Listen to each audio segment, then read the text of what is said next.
Welcome to a world of thrills, a world of drama, of capes and tights, a world where death is following dough. Welcome to the Geek Matrix. 261. Thank you. Hello, everybody. Welcome to the Geek Matrix DC Comics Review Show, episode number 261. 5 years in 1 week. Holy shit. Oh, fuck. Last Crazy. week was the 5 years? Oh, god damn it. I missed it. Shit. Sorry, boys. Yeah, but you I were there. 5 years. Wait, I thought you said 5 years in 1 week, not 5 years last week. No, yeah. Episode 260 was 5 years.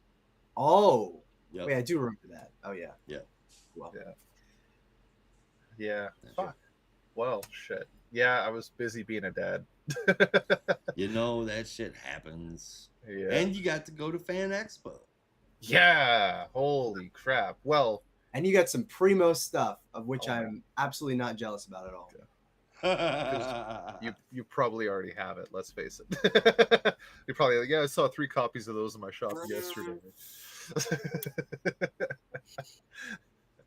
Tell us all about Yeah, Fan Expo Toronto was over the weekend. It was a fun time. I had an Ultimate pass, so I got to chill in the Ultimate Lounge for a little bit. Nice. Yeah, got a random copy of either Absolute Batman, Absolute Wonder Woman, or Absolute Superman #1 Wow.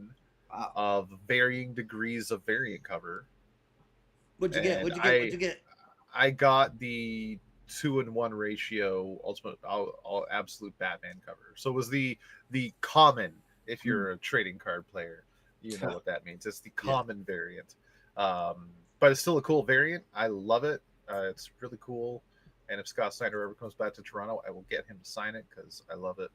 I'll get him to say the rate Batman AF on it because that's peak fucking rating.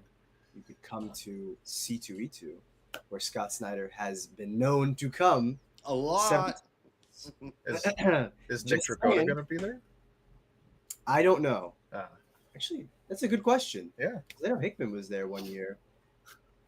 Hickman was there 1 year. And I was so excited.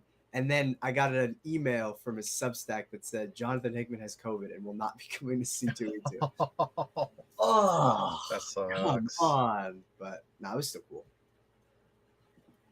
One day we will see Jonathan Hickman in person, and we will rave about him to Well, his face. I did get to see him later that fall in New York Comic Con. So Karmic Fair Justice was made even, but I was still like, I've been looking forward to it all summer. Yeah. And just something told me I was like, because it was still in that period where people were getting COVID that often. I was like, I just know it's gonna happen. Yeah.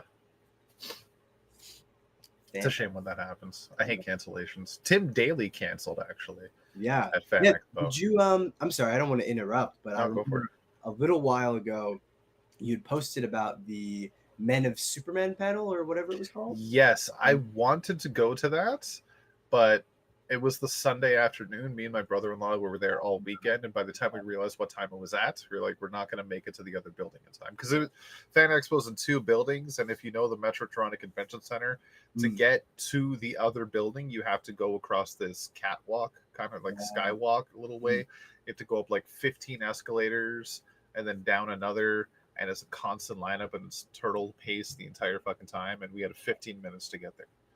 So there's no fucking way. So it's a shame we didn't get to go. Anyway, but I saw it happens. like clip from the panel and I was thinking of you. I was like, man, I hope Rob enjoyed that. Yeah, I wish. It would have been cool. Yeah. I got to see some other shit. I got to watch Jim Lee sketch Zatanna Hell yeah. with a lot of technical difficulties. Yeah, that panel, I'm not going to say it was disappointing. It was a Q&A session with Jim Lee, but it was scheduled for an hour. They ran about 45-50 minutes because he had to run to another panel right after. Right. And the whole time, they were shifting him around because where he had the sketch pad with the camera on top of it was right under a pot light. So you couldn't see the pencils at all on the screen because it was illuminated too much. So they had to like fiddle with that for 10 minutes and like try to get enough shade and move him around the table. And then when he moved, we couldn't hear him because the microphone hadn't moved, and couldn't hear anybody asking questions because they weren't given microphones. It was hard. Seems like But- kind of a mess. and it was like 35-40 minutes had passed, and he got the word there was like 5-10 minutes left, and he just started like actual lining of the pencils of inking. And he's like, oh shit, like he's supposed to give this sketch out to some more random person at the end of the panel, and it's like barely half done. I mean, even an incomplete Jim Lee. Yeah, it's original, and it was done in front of you. It's still really cool. But it's just like time just crept up on him so much, and there was so many technical difficulties. It was a bummer. But it was still really cool to be in the same room as Jim Lee and listen to him talk about stuff. That's awesome. Funny that you should mention Jim Lee, because I've got a funny story with a fun surprise at the end that I'll get to shortly. By all means. Please. I mean, yeah, there's not much else to really talk about. I spent most of my weekend either shopping comics or spending time in the Gunpla room, Nice. talking shop with other builders and building Gunpla. I even won a Gunpla with a raffle. Hell yeah. Yeah, it was actually really fucking cool.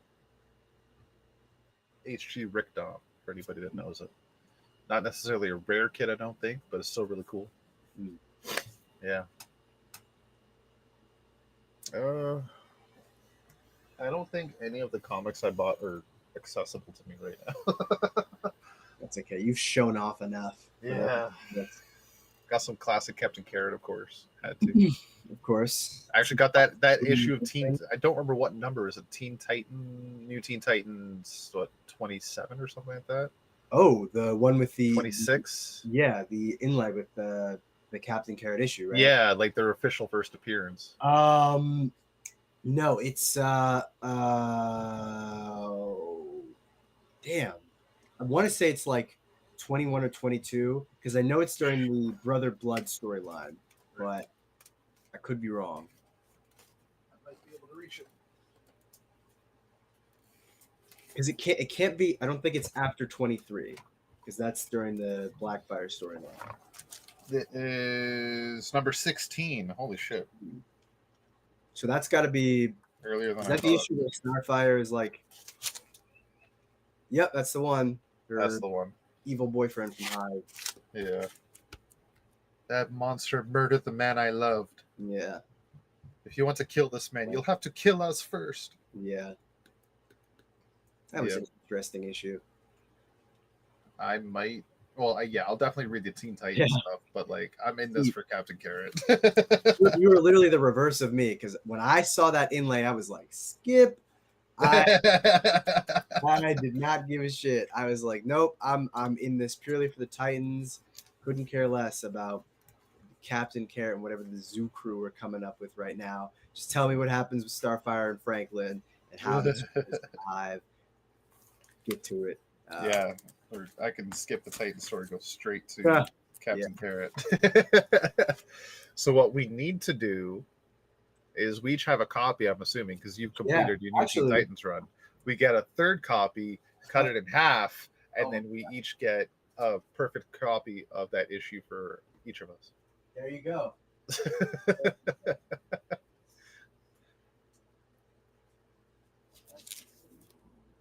Two more things I just want to shout out with books we have. I think Brandon is pulling out his copy of Titans number 6. Because I've got my New Teen Titans / Titans collection right in my closet, so I can access it at any time. But yep, right there, voila, in all its glory. Free Captain Carrot preview pullout. I don't care. I care tons. I care enough for the both of us. Me at age 17 is just like, nope. Yeah, two more things I want to shout out. I found this other classic issue of Green Lantern number 48, which so happens to be the first appearance of Goldface. I want it. A villain that most might not give two shits about, but I thought it was cool. It was only $20. Couldn't believe it. I thought Goldface's first appearance would have cost more, but apparently not. And finally, just like Cody Rhodes, I have finished story after what, 14 years now? 14 years in the making. Good 13. story. Way back in 2012, maybe 2013, I was collecting a little book called Batman Incorporated. Ha. And I collected every single issue of that run from the New 52, except for one, because I didn't have a pull list. I got to the shop late and found out every copy of number 8 was sold out, because that is the issue that Damian Wayne died. And I finally got it. Ah, love that. Congratulations, my friend. Complete set. Such All an amazing brutal. story. 13? But It's either 12 or 13 issues. I think it's 12. Amazing story. Amazing. I think it's 13. Might be 13. Yeah. I know there's It's a honestly issue amazing. that Might would, be even right. if it was only 12, it would bring it to 13. But Sure. yes, congratulations. There is almost no better feeling on earth than finally completing a collection. Yeah. Is you Especially just, after for so you're long. like, you just sit and you just bask. Yeah. For, I don't know how long you bask for. I tend to bask for hours and just. I'm still basking. It's been days. Love that. But yes, congratulations. And thank you for the help, Brandon, for helping me pick a cover, because I had the first, second, and third printings of the Chris Burnham cover. Mm-hmm. And yeah, like honestly, the second printing, I gotta say, looked the coolest with the red and gray. That is really nice though. Yeah. Yeah, but the white cover original. You're right. First printing, gotta go with it. Yeah. I don't know if you're planning to reread it anytime soon. I might. One. I might. I gotta dig out the other 11 issues though, because I don't know where the fuck they are. But at least I have. I know that for sure. Yeah, that felt good. That felt really good. I've been hunting for that book since that day. That is awesome. Ooh. And I finally got it. And now I just need to hunt more Captain Carrot. And here's a funny story. 2 years now at Fan Expo, I've been hunting Captain Carrot books. And twice I've gone through all the comic vendors and I've done my circuit. And I've asked a bunch of vendors, do you have any Captain Carrot? That one by, oh, sorry, no, I was thinking of Flaming Carrot. That happened twice. That was hilarious. But nobody had any fucking Captain Carrot until I give up. I go do other shit. I come back. I got a little bit of money left. I'm just looking around like, wait a minute, what's this vendor? I didn't see this one before. And somehow I miss it. Both years, both times, and they have shit tons of Captain Carrot. Even in its own little section. Of course, this is the point where you've already spent a ton of money. Yeah. Like, God damn it. Right? I could buy all of this yesterday. Not anymore. Yeah. So now I have to pick and choose. God damn it. What's the old proverb? One must stop seeking joy in order to find it. Yep. You'll always find what you're looking for when you stop looking. Yep.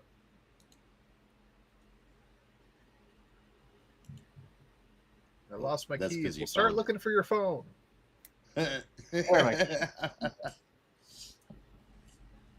Why would I look for my phone? Isn't that where your dial app is at? Yeah, so that oh, I'm a dork. Okay. feel free to use that joke. Yeah, so that was my weekend. It was fun. It was expensive. I had a lot of hot dogs. Naturally. So that was the cheapest food there. And But not a Seattle dog. no, but I'm curious. Well, no, it's got sauerkraut on it. I don't like sauerkraut. No, the Seattle dog is something. I love hot dogs. I'm very opinionated about the right way to produce and prepare a hot dog. And I was introduced to a new style of hot dog that I'd never heard before. We have a podcast friend named Jeremy that lives in Portland that's pretty close to Seattle, and he's never heard of it either. But apparently, you open up the bun wide open, slather the inside of it with cream cheese, and top it with browned onions, and then close it around the dog. Yeah. I've never heard of that. I've been to Portland a couple couple of times. I've never heard of that. It's the Well, Seattle it's dog, supposed, so yeah, it's in it's Seattle, supposed to be in Washington. Seattle. Oh, I see. I've never heard of it before. I can't believe it. I can't imagine eating a hot dog with cream cheese and grilled onions. Oh, wait. Sorry, guys. 1 second. I gotta Grilled look. onions, sure, but cream cheese? I mean, I'm willing to try it. You're Both willing to are really try good. anything, though. Yeah, I am. And I use cream cheese in like as an ingredient, but like with a bagel, Right. you're getting butter or plain out of me. Wait, really? Not even cream cheese on a No. bagel? No. That's like what it was meant for. Yeah, I know. Oh, look what I got! You guys aren't gonna believe this shit. I was walking around in Walmart and I had to go and drop a buttload of money on Liam for this school trip that he's going on, and he's like, "Can we take a excuse me? Can we take a look through the electronics section?" And in our Walmart, they have moved all of the McFarlane figures to the electronics section in the collectibles area rather than having them in the toy section. And I found this where I have been finding it online for 40 plus. I found this on the reduced shelf for $20. Nice. I don't. That's Can't grid? Oh, Yeah. Right on. Oh man, I have been holding off getting Cyborg because I was not going to pay over $40 for Grid. Now I can get Cyborg. there you I mean, go. shit, if I knew you wanted grid, I would have got it for you time ago because I see it everywhere. Like it's always $40 or more. Yeah. Even at the collectibles store up here, it's $40. Found it online. I saw that for $20. I'm like, hell yeah. Yeah. Right. Nice. Good find, and I feel like that's an even trade for all the goddamn pre-orders I've been missing.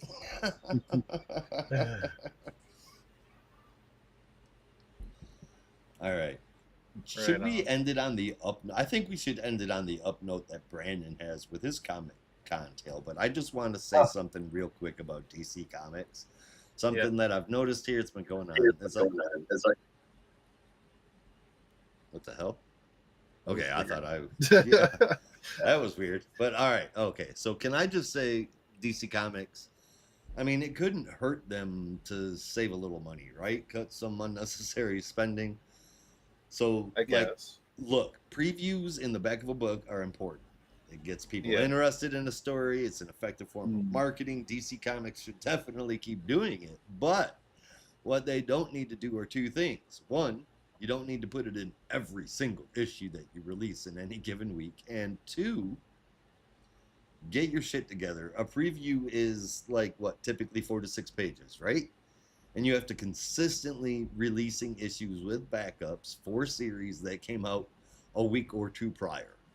It's not every time, but it's often enough that I just had to say something. If a book gets pushed back, like let's say, for example, JLU 10 was released later than intended. It had a backup in it for Justice League Red, which came out last week.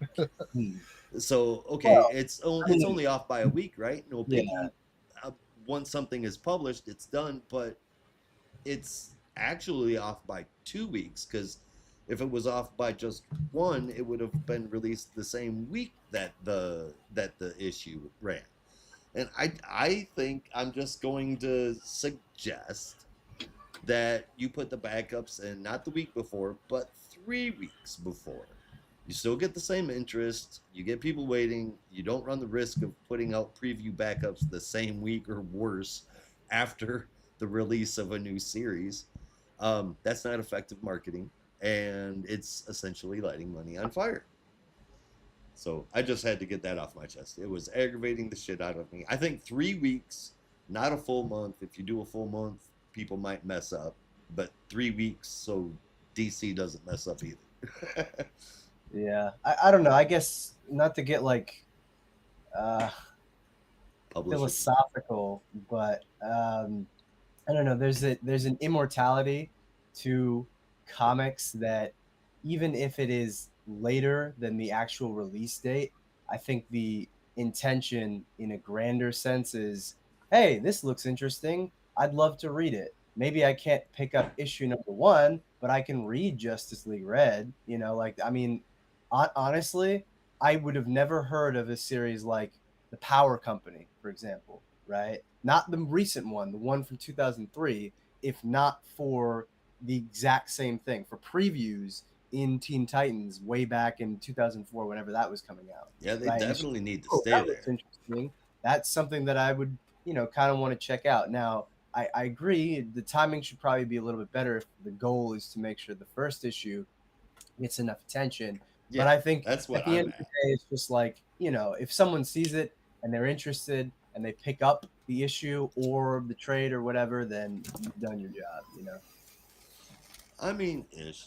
I just, when so many comic series don't keep selling, I feel like a lot of it has to be because of bad marketing. Well, yeah, but marketing is, you need more than just backups. That's a whole other issue with comics as a whole. Yeah. Marketing in comics is just a huge, yeah, that's a big can of worms I don't want to get into because it's a big reason why They should a make lot of trailers. people know. They tried that and nobody watched them because they aired them for a month, maybe two. Like I can remember seeing it shocked me in 2017, a DC Rebirth trailer. They Hmm. put that on TV, like in between a football game or something, and it was maybe 20 seconds, and it was like, oh, that's a surprise, and then that was it. You Well, never see any of this. I meant on the internet, like But I like mean, they did with death metal. that's also just not enough, because fact of the matter is comics have become a lot. Well, yeah, I'm gonna get into this whole thing, but You make the video, you share it on social media, yeah, you figure it's got to be something easy. But anyway, long story short, comics have become too specialized to the point where you can't you can advertise them like that, but at the end of the day, if you still want to buy it, you have to schlep your ass to a comic book store, and that is, as you both know, not always accessible for people. No. So yeah, that's a whole other can of worms of the do you bring back more widespread distribution? Do you encourage specialty distribution, the direct market? I don't want to get into that because honestly, I'm not even an expert in that field, but I think that's a big part of why it's a little bit harder to find for people. I feel like a direct mail should come back. But in any case, Brandon, you have a hell of a weekend too, talking Yeah, about Comic-Con a weekend and quite a crazy start to the week. Yeah, Enrich no, I our went to lives with the tale. yes, which will bring things full circle to Rob's Jim Lee story. Rob, pay attention. I'm listening. I was like, But no, this weekend I went to Anime NYC, which was the first time going. Really fun.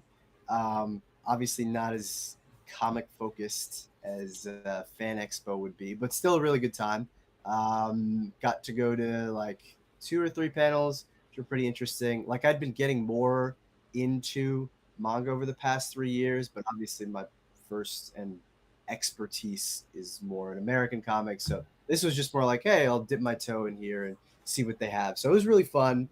Honestly, the biggest pull for me was just seeing a lot of the costumes that people come up with. And like, I know that character from this series. I'm gonna ask them if I can get a picture. Um, so there was that, and I was able to mostly just buy. I was hoping to buy more manga, but honestly, there wasn't a lot of places that were selling them, except Seems odd. ironically until the last day when I had already spent most of my money. And then I finally like, oh, hey, here's all these volumes. They're 50% off. I was like, are you fucking kidding me? Like, if so this it goes. showed up figure.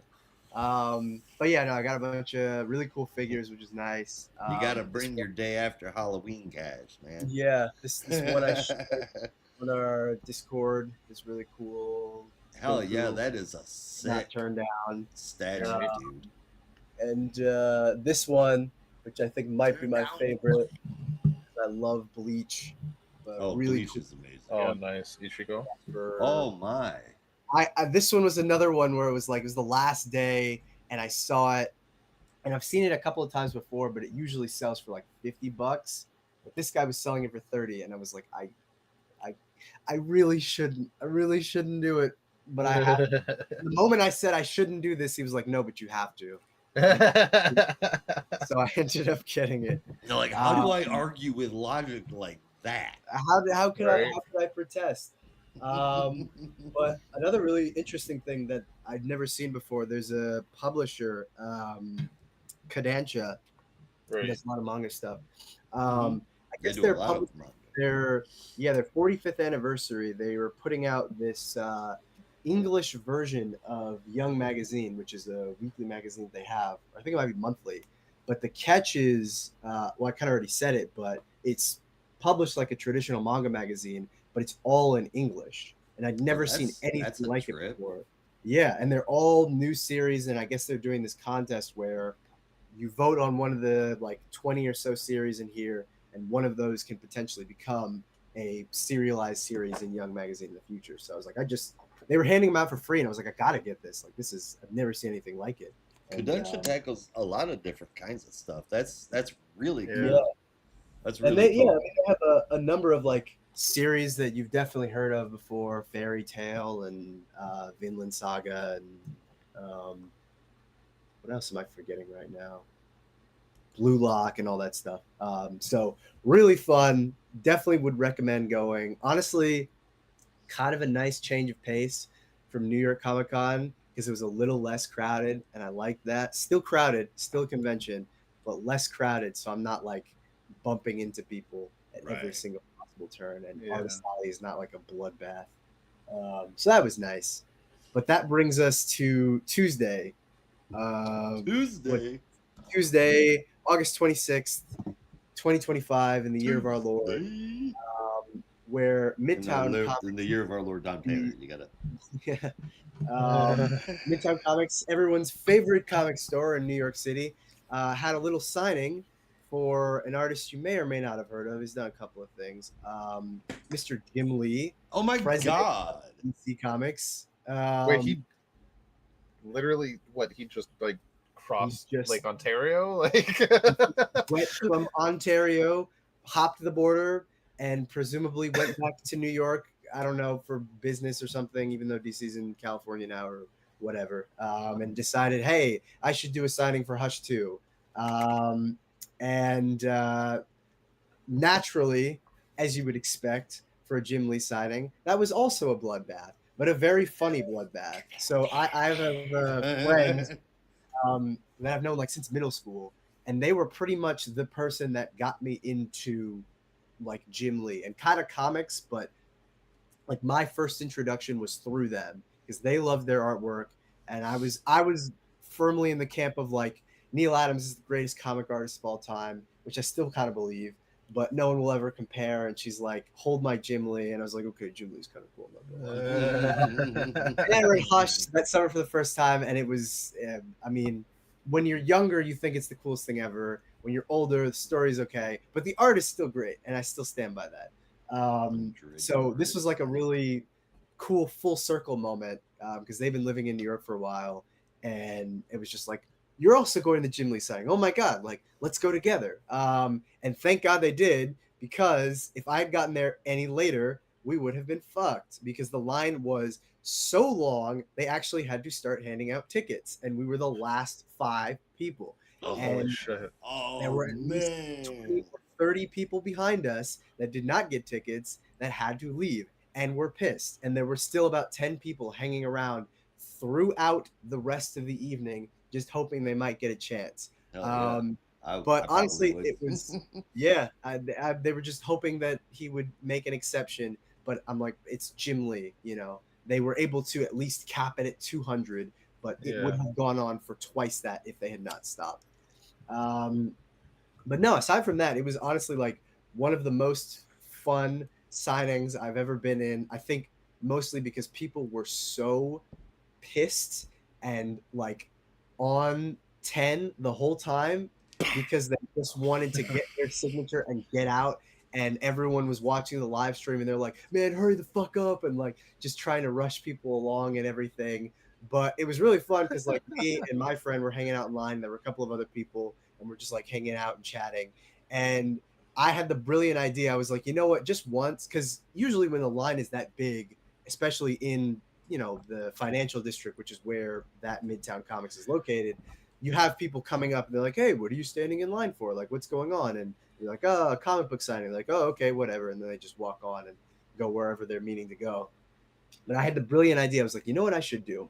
I should fuck with someone.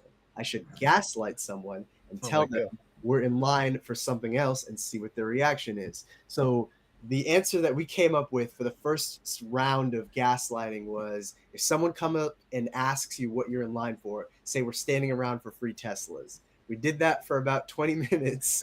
Then we're like, you know what? We should switch it up so it doesn't get too crazy. So the next one we came up with was, we're waiting in line for free weed. There's a new dispensary around the block. It was so hard. It was so hard not to laugh because we would say it with like a straight face, and they're like, "Free weed, really?" And then just turn around and like I would just lose it every time. But there were a couple people who heard that, and then they were like, "Oh, should I get in line?"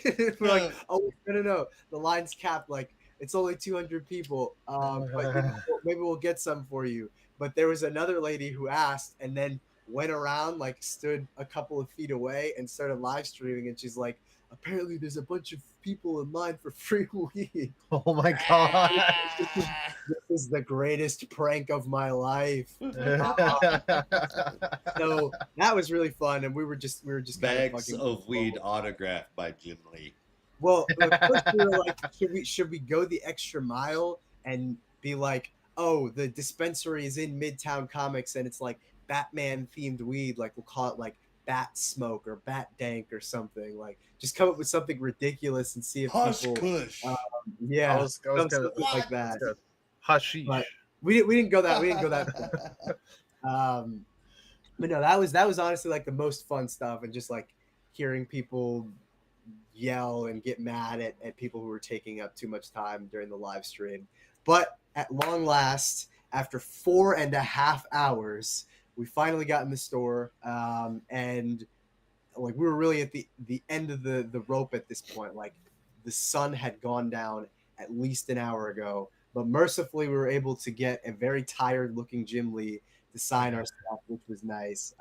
So I was able to walk out of the store with my own signatures by Jim Lee, which I will now demonstrate and brag for the audience to see. But that's not all, folks. Oh my god, that Wildcats is so cool, dude. I mean, I could do nothing else, but there was no way I was going to go to a signing without hooking up my two favorite comic people in the world. So that's right, I have a signing not just for Josh, X-Men number 1. I knew about that Holy one. shit. But I have a signing coming at you, Mr. Rob, What? of Green Lantern number 150, signed by Holy me. shit. So expect that at some point soon.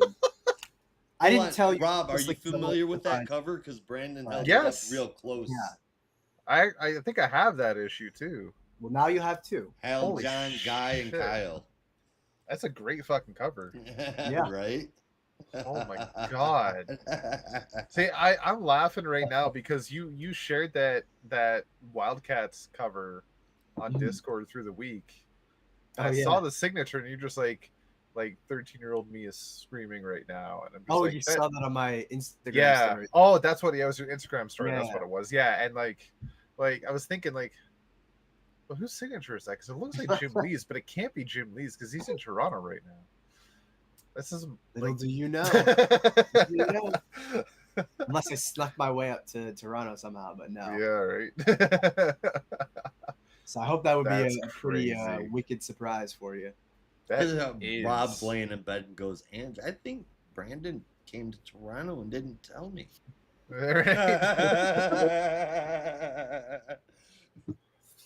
Like That's that. hilarious. Fuck, dude, you have no idea that cover of Green Lantern 150 is actually like maybe one of my. There's so many fucking covers. Maybe top 15 Green Lantern covers of all time. Told Oh, you. really? That makes me I happy. said I think I said top 10, but yeah. Yeah. Because I was looking, like, I wanted to find something to surprise you intentionally, because I already told Josh I couldn't contain myself, and he sent me a list of books to look for, so I was able to track down one that I thought he'd really like. But I was looking for something. I was like, well, what would he want? Like, did Jim Lee do any like Green Lantern stuff? Like, did he draw a particular issue or something? I was thinking maybe Justice League, and I was standing in the Midtown Comics in Astoria, and it just hit me like a rock, and I was like, oh my god, no, I know the one, because I had this poster on my wall. You have a poster of it? Yeah, well, not that one, but Okay. the Jim Lee Green Lantern covers. I had Right. 151 on my wall for years, and I was like, no, it has to be this one. And I knew he wouldn't want 151 because I know he doesn't love that costume. But then I remember 150, and I was like, no, this has to be the one. Like, I really hope he likes it, because it has everyone in the core that he loves, minus some of the newer lanterns, and hopefully it would just make him happy having that and having the Jim Lee signature too. So What is number 151? Kyle with the Yeah. new costume Yeah. riding on like a beam of light, and I love that. Yeah. cover so much. I mean, it is a cool cover. Yeah, the costume is okay. Agree. Nonsense. That costume is sick. But yeah, man, that's awesome. Brandon, you did us good. You did us way You more are than good. Thank you so much. Amazing. If only Yes. because you guys could not be here, which I wish you could. But also, I got to take advantage of it. Now that my time in New York is Yeah. long. So Well, I was like, hey, what a great way to as get. Well, always, Chicago. that's true. I don't even really. Yeah, I still got to do my research on the shops in Chicago, but yeah, Sure, it's still the Rick Remender song. There's a Midtown in Chicago. I It think. shouldn't be Think so. in Chicago. That wouldn't even make sense. They've So got. what- Don't Midtown have a couple Midtown's- different locations? No, I mean in New York, yes, but it is a New York-based chain. I thought that they spread out. Okay, hold on. There's a big ass chain in Chicago. I just don't remember what it is. I have no idea. I heard something about Challengers, I just saw that here. and I remember there was a store I went to. I Yeah. can't. Graham Crackers Comics apparently. Oh yeah, I don't know. But, Challengers has the best rating on Google. yeah, like that. That's just one of those names I've heard. Oh my god, it's so clean inside. Huh. It's so organized. It's white and red. It's I Canadian don't as know about fuck. that. I like my dirty comic stores because that's where I find the primo stuff. Yeah, I mean this looks like it's chock full of good stuff, Okay, that's good. but it's even got like reading chairs. Holy shit! Pencils on the wall. Oh my god. Yeah, you're gonna like this place, I think. Damn. Hopefully it's close to where you're gonna end up living. Hopefully, I mean, if it's in the downtown area, it should be. Yeah. Look at Dark Tower Comics. Yeah. Holy Well, crap. What that looks really good. makes the difference is Yeah. who's willing to come out to Chi-Town for a signing. Oh, Because it's I'm really I'm I able guess to get up that's- there somehow. Some that's way. what I have to pay attention to, because I won't lie, that is kind of the benefit of being in New York, is that a lot of people do want to come here for the bigger, more high profile signings. So I will miss that, but who knows? Maybe some people nearby. I think Kyle Higgins is based out there. I know he's always at CTC. Right on. Anyway, that's my Jim Lee story. That's crazy. I look forward to shipping that off to you very soon. Thank you very much, good sir. I'm Last thing I going- want to bring up before we get into the books, I forgot to bring it up. We're going to Dark Tower Comics when I come to Chicago, Brent. I will meet you guys there. So, How about I come? We go shop hopping because there looks like a lot of shops in Chicago. well, I got to do my research first. I got to find the places and really inspect it. That's why I was hoping you guys would come to New York so I could give you the grand tour. Yeah. But Oh, no, yeah. When I do you wish move? that'd be possible. yeah, Jesus. not till If not till we had the November. money, Hollywood. Okay. Yeah, Yeah. And that ain't no lie. New York City to go on vacation. She's been there before, but only for work. Mm. And to go on vacation to New York is like one of her like big check marks. dang. Right One next day. to Paris. Oh yeah. Yep. She doesn't want to go to visit though. She wants to go on vacation. Yeah, that's pretty cool. It looks like there are a lot of shops in the downtown area, so we can really just cruise around. Hell yeah. Pizza. Ooh, We'll do a could shop make it- crawl during the day and a pub crawl at night. we could do a 5-day event. We could go to C2E2, which is 3 days, right? Yes. And then 2 days of shop hopping Yeah. after Oh, man. C2E2, or 1 day before. I don't know one if I'm day going to be able after. to afford shop hopping after 3 days of Yeah, right. I we'll need see. a Say, well, what do you got? $1,000. Brandon's about to be double loaded. Yeah, I'll Still need a gotta few save. $1,000 and 2 extra suitcases for the flight home. Oh, yeah, it's true. We do what we must.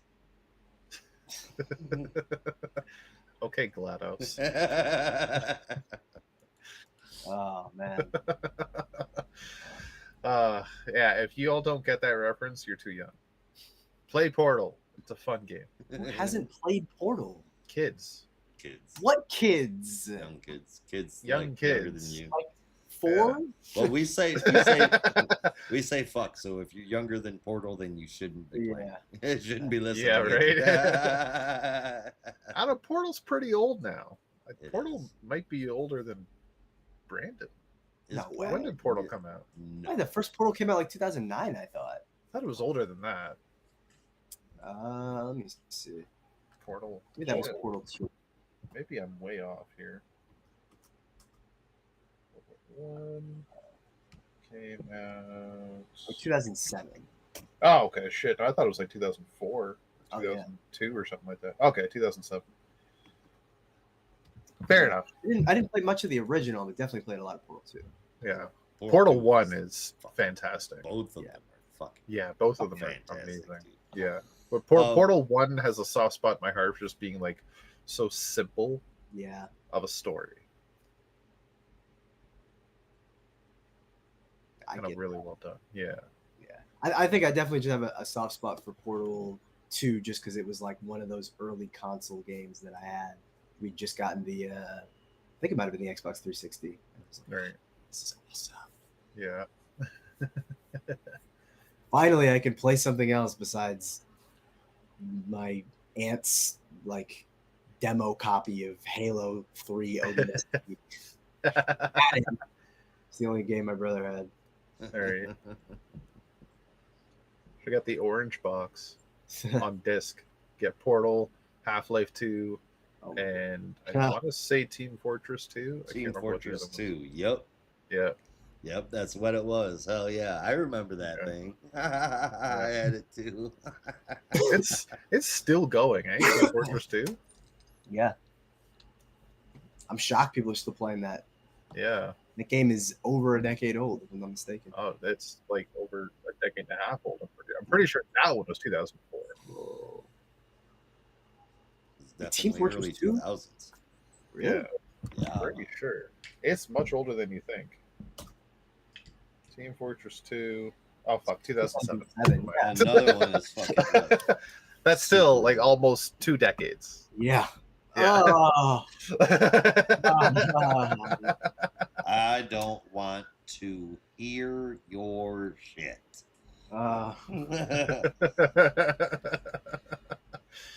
Okay, last thing I want to bring up before we move on to the books. Another thing I picked up at Fan Expo is this little beauty right here. Oh, It's beautiful. Hal Jordan movie bust, nice. which is some of the better Green Lantern movie merch I picked up over the weekend. Because I also picked up 3 more of the movie action figures. I already had Hal and Sinestro, never found any others, but I didn't even know there were others. yeah, there's actually quite a few. There's a whole core's worth even. I had Kilowog Nice. with this little blasting fist construct. Mhm. I have Green Man. Shit, Well, he lost there his you went. construct. Green Man, which not very green, but No, well, it's there. You go. You got to put them in yeah, front of you. Green screen. looks more like a frog. But and it Mhm. comes with this kind of alien looking laser blaster construct, right? Pew pew. And finally, there is wow, am I blanking on his name right now? Azamat Call Ah, of Thanagar, and he comes with a bear trap. Nice. can't really see the face, but it's very concerning. Yeah, Also, I I thought he was like tan. I want to know Why he looks like a why the Donkey Kong fuck villain? why the fuck does he have a bear trap? Because he's like a crocodile, so it mimics what he's doing, like his mouth. That's the We first thing didn't that even comes to have my mouth. traps like that on Thanagar. Do they have bears on Thanagar? I don't know. As far as I know, they have lizard people and bird people, and that's about Yeah. it. That must be a lizard trap then. Because it was weird. Like Sinestro came with a couple of sword constructs, but at least they looked alien-like. And Yeah. swords, I would imagine, are universal. And then you have Kilowog and Green Man with alien-looking like blasters, and this is like literally just a normal fucking bear trap. And that's what we really need, like a cosmic database of the DC galactic universe. I'm on Something that just that is a book that would sell terribly, but it would be perfectly suited for diehard nerds who have nothing to do with their time, exactly like us, because we're the ones who are like, I want to know what the flora and fauna are on Ran and Zanshi. Well, maybe not Zanshi, Thanagar, and and Zudar and all these other places. I will say there's no way it's not going to sell well because I will buy them all. I truly believe that. I truly believe you will buy many copies, and then the I rest will will go. give them away and say, "Read this, fool. Oh, Learn your aliens." I'd love to put that together. That would be so much fun. It would be. Like, not even just Let's to Mark Wade this shit. categorize it. Yeah, not even just to categorize it, but to add to it. Like, I don't know. Have you ever thought about what different kind of species might exist on different planets? What do we know about a planet like Bolavax Vic or something, Yeah, Maybe nothing, but we could come up with it. I don't know. yeah. We could It's a come up with it on the possibility. spot. Yeah. And if we work with DC really well, we could leave some teasers in for stuff that's going to happen in future stories. Wait a minute. What if there were like Swamp Thing avatars on different planets? Yeah. I think that is a thing, isn't it? So fucking cool. Or even just, I don't know, different like religions or heroes or whatever. Why is it only that Krypton is the one that had heroes like Nightwing and Fire for Flamebird? I don't know. It's possible. There's so much. Because if you remember Action Comics from last month, you'll remember Captain Comet went over the heroes on different planets and they failed horribly. Even if they're dead, that doesn't mean they didn't exist. So we can at least catalog them and say Yeah. that they were there, Shit. Not only did he kill them, he erased them from the record. Yeah. Delete. Delete. I'm just saying. I would Delete. down for that. All right. Well, I guess that's the news. And we Yeah. are here for books. Some of the books Yeah. that we did not cover, well, all of the books that we did not cover this week are Peacemaker Presents The Vigilante Eagly double feature. I can't. Eagly. That's Eagly. it Eagly. still comes out 3 syllables. Green Lantern Dark number 6, Mr. Terrific Year 1 number 4, which was fantastic. Harley Quinn number 53, Robin and Batman Jason Todd number 3, which was really good, and Immortal Legend Batman. You sons of bitches tricked me, and I Why? liked it. Wait, tricked you into what? Reading a Sentai book? No. Well, that's not what I was talking about. With the preview, something was a little different there, and it clicked when I read this issue. If you haven't read it yet, don't don't not read it if you're not like a Senpai fan. This is already cooking up. Did you say senpai? Well, whatever it's fucking called, a robot Japanese I mean, Power I Ranger do dude. like my senpais, but I also Yeah. like my sentais. I have no idea. Sentai? Is that what it's Yeah, Sentai? Sentai, Yes. Sentai. All right, For Power the Rangers. uninitiated, senpai has a different meaning. A very different meaning. All right, yeah. Well, consider me Love me, uninitiated. senpai. Um, it's not like Power Rangers. It's just got like Power Rangers-esque appearances, and it's futuristic. It's sci-fi, and it so far that was a hell of a setup issue. So I highly recommend it. And Sentai, for those that don't know, is basically like heroes that will transform into a powerful suit, and usually colorful and in a team. And you'll have stuff like like Power Rangers, Kamen Rider, Beetleborgs, etc., etc. VR Troopers. VR Troopers, yeah. Though in Japanese, they all have very different names. Though Kamen Rider is the Japanese one. We never really had an English translation for Kamen Rider. What's the Japanese for Power Rangers? I don't even know. Super Sentai. Oh, that makes sense. Yeah. All right, and then the books that we are covering this week, and we're going to get to it pretty quick. The Flash number 24, Green Arrow number 27, Green Lantern number 26, Justice League Unlimited number 10, and Justin. Superman 29. The League of Justins. Justin. Yeah, it's 7 Justin Hartleys, all dressed like different superheroes, but one of them is Tracker. It's the Hartleyverse. All right, fantastic. Or maybe not. That probably wouldn't do great. Shall I speed us through the Flash? They can't have all 7 Justin Hartleys get together at one point, because when they do, people get pregnant. That's Jesus Christ.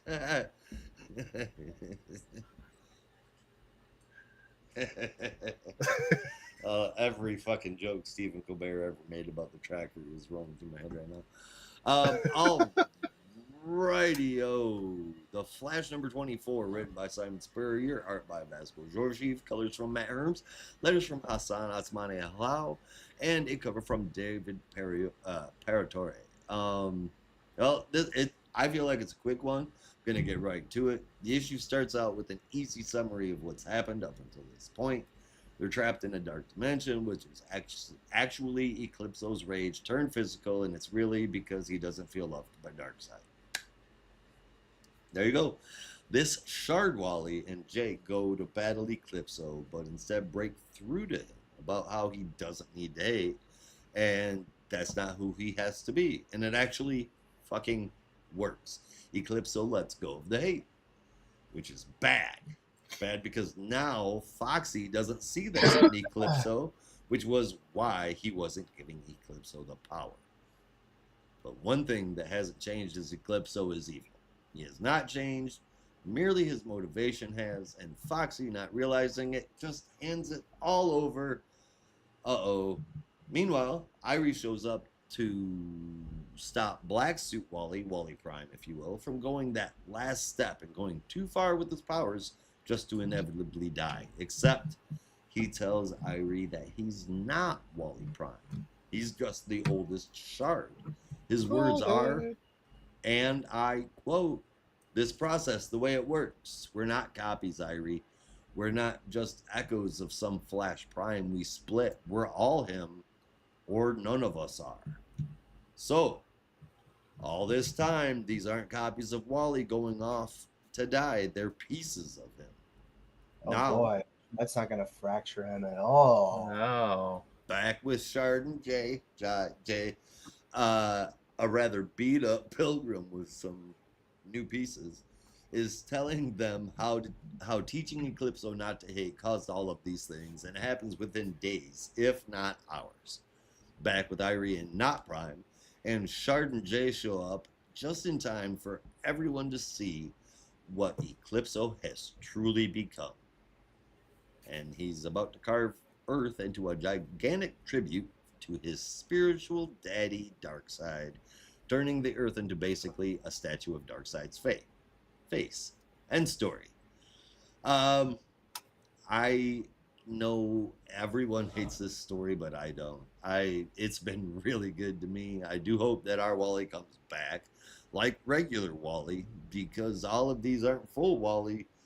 Like I said way back when they first got to the moon, that could have been real Wally, the first one to die. I hope not, but it could have been. We'll have to wait and see what happens. Real stakes at play here. I've been having a great time. I still am. And naturally, the art and the colors in this book are fantastic. 8.25 out of 10. I'll say this, you've gotten me to hate this book a little less, because if there's one thing I hate more, it's the words Daddy Darkseid.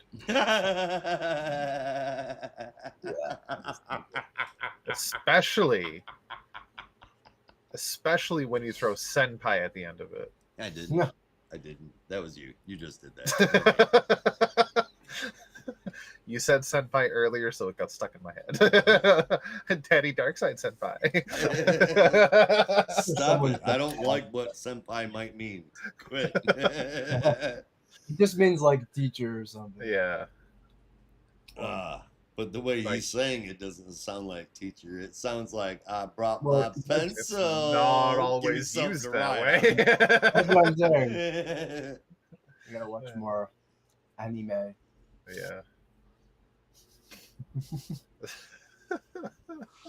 I have a wide subscription to a ridiculous amount of anime on my TV at all times. My kid watched some of it. I got just about everything you could possibly imagine in one shape or another. But when the titles of the animes are 13 words long, I feel like I don't need to watch it now because I already know what just happened. Yeah, that's a more recent addition to the anime library. Yeah, no, you give me shit like Bleach and which which oh god, I love Bleach, Vampire Hunter D, Trigun. that era of stuff was awesome. Voltron, Yeah. gimme, every version of Voltron. You can eat me, all you elitists out there. Every version is cool. I grew up on the late 90s, early 2000s Voltron, but even I know how shit that is. That was my introduction to Voltron, and as a kid I loved it, but revisiting now, okay, no, what was I thinking? Okay, so if you don't like the OG series, watch Legendary Defenders. Yeah. That's the new one, right? It's on Netflix, I think. Newer one, yes. Newer, yeah. And there's some character shakeups, Right. but it's really good. Binge worthy, Right. even. Brandon, you gotta watch it too. Oh yeah. I gotta check out like the He's original not going to. Voltron. Have you never seen the original Voltron? I've never seen the original, no. Did- I love okay. Mobile Suit Gundam from 1979, so I might just love Voltron. All right. Well, okay. What would you think if someone pitched you a show that was like Power Rangers meets Speed Racer? Yeah, that's I get the gist of Voltron. Yeah, and I was gonna say it is kind of like a Sentai show as much as Sailor Moon is a Sentai show. It's pretty cool. Well, they get into giant robots and you They combine. know. Yeah. Yeah. So, I mean, And that's they're all color coded. technical, right? Yeah. Yep. But Legendary Defenders, the Black Lion is different. You gotta watch it. You gotta check it out. It's super good. Interesting. Do it. That has piqued my curiosity when you say the Black Lion is different. Definitely It's like curious. the body and head. Yep. The entire Mech time. shows have never been my favorite, but What I'm gonna give it a shows? shot. Mech shows.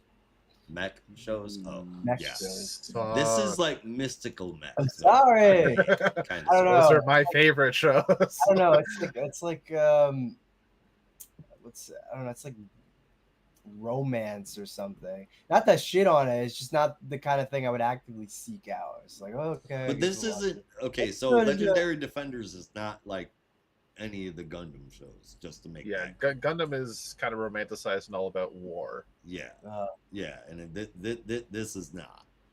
It's a very character Fight driven story. monsters. What? I think they fight monsters, right? Okay, They don't fight like kaiju's and stuff. No, but And they fight some kind of monster. they fight people, and they do fight something. I can't really answer this question without fucking spoiling it. So, Or farm. Yeah, but go for it. but it's not the generic way that you think it is. I promise. It's good shit. If you want a fun mech show, might I recommend Gurren Lagann? No, Well, you that's can't. one of the exceptions. And Is then it an exception? I didn't know well, there were an exceptions. exception in the sense that like that's one that I do really like, but that Yeah. also wasn't one that I really sought out. It was just because I liked that animation studio. Fair enough. Yeah, that's fair. But yes, Uh, good show. All right, what did you guys think about Flash? well, Bob, you got into it. Yeah. yeah, Started. and Daddy Darkseid ruined my whole shtick. Um, Papa Darkseid. I was reading. That's a little bit better. Papa Darkseid. Papa Darkseid Senpai. Quit. That's gonna be the quote. That's a clip of this show right there. Daddy Darkseid Senpai. Quit. Yeah. So reading this issue, I got the same feeling as I do working on a Thursday. What's that? You can't wait till Only tomorrow? one more day. Yeah. One more day, one more issue. One more, Almost and done. it's done. Oh, And I get to Yeah, have but what's fun coming again. might be something you guys don't like. It might be, but it already At sounds least it's a enticing. change of pace. It's I need that. Mark Wade writing Wally West and Bart Allen. That's fair enough. But It's never it's steered gonna us be- wrong before. it's gonna be a hell of a story. It should. I mean, it Yeah. should be. Look, Mark Waid has come back to the Flash before. Was it as good as the previous run? No. I think everyone can agree Wild Wild West is kind of a disappointing storyline. That being said, I would take 50 issues of that before I read this Spurrier stuff again. What has me really curious is whether or not he's gonna pick up right where Spurrier left off. It's possible. I Mark Wade is hope like a he does, continuity because king. I would like to see where Mark Wade is going to take this. Because I guess, if they're going to have a fucking architect handle Wally West that's currently employed by DC, there's nobody better suited, really. Sure as Yeah. shit ain't Joshua Williamson. Sorry. Yeah, he didn't get much of a chance with Wally. He only had Barry really the whole time. Yeah. Look how I don't he know. did We'll with have it. to see. It still remains to be seen what is going to happen in issue 25 and how this arc will end, and how Spurrier is going to leave it. If Wally will be his own kind of fractured spectrum, if you will, and like a shell of his former self in a way, or if he's somehow going to come back together, or if the shard Wally we've seen with Jai is going to be the Wally going forward, which I suspect is the case. Which is also fucked because he doesn't have all the memories. Right? He's forgotten a lot of stuff. You're gonna Donna Troy, Wally West? Seriously? Yeah, probably. Actually, that'd be kind of funny. I wouldn't be happy about it, but it would be kind of a funny reference. Like in the 90s when Donna lost all of her memories when Dark Angel tortured her, they had to bring in Wally to restore parts of her memories based on the stuff that he remembered about Donna. Oh, shit. So maybe Spurrier will drag in Donna and have her do the same thing. I don't want that to happen, though, because they had to kill her before they could properly restore her memories. But maybe that's where we're going to. It has been 5 years where things have been going mostly okay for Wally. We need to change it up a little bit, make him more miserable. Yeah. God forbid a hero has a good life. Yeah. What, you don't like Spider-Man? You don't like Spider-Man, bro? You want to bring Spider-Man right now? Oh, God. Yeah, where he like nearly got fired from his new job that he had to get begging to get because he was poisoned by the hobgoblin. Yeah, yeah. Totally. Look, misery is fun. I don't know what the problem is. I like seeing my heroes never win and be horrible people. Miserable. Yeah. Can't all be millionaire, billionaires, No. ace reporters, My failed philosophy test is pilot. sadder it is, the better it is. That's something to live by. Set Dan slot. Yeah, All I right. just hope Wally comes out of this mostly unscathed. And like, I know, Josh, you're not a big fan of like stories ending with just the status quo being reversed back to normal, but I really want that for Wally here. I don't like this direction for Wally. I don't want to see a shattered mind Wally. I don't want to see a shard of Wally. I want to see Wally whole and together and with his family, because it's been a long fucking time. Give you a shred of hope. Yeah. Once again, we have Mr. Mark Waid as well as Christopher Cantwell coming in to co-write Flash for the DC KO event. Yeah. And if there's one thing I know about Mark Waid, he's very stubborn about the status quo that he wants. And if I had to wager a guess, having a shard antisocial Wally with little memories is probably not the kind of thing that he wants to write. He has done alternate versions of Wally in the past. If you remember Walter West. Yeah. If I had to guess, I think, as with other characters before Adam Strange, I would not be surprised if he just, if Spurrier stepped off the book and left Wally in a weird place. Mark Waid was already teeing it up to be like, yeah, fuck that. I'm just gonna that, clear it all away. Yeah. So that's let that be maybe a little saving grace if you're worried about this completely going off the rails to the last issue. I hate that idea. Not specifically just for this story, but I hate it in general when writers do that. At the same time, if I know anything about Christopher Cantwell, it's that he's very adept, I'll say, at writing broken characters. And if they're not already broken when he gets them, he will break them himself. And you're like, that's going to be so much better than what Spurrier's doing.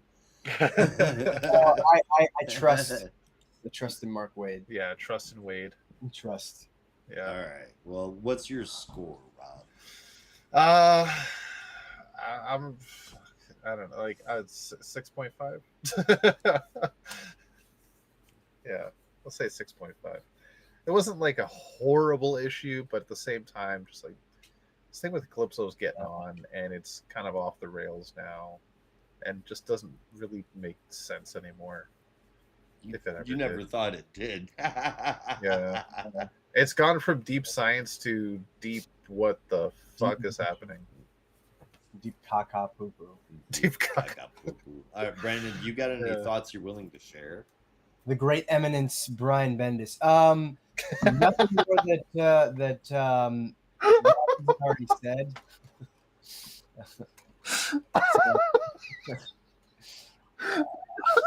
That's like kind of a stolen Reddit joke. People used to refer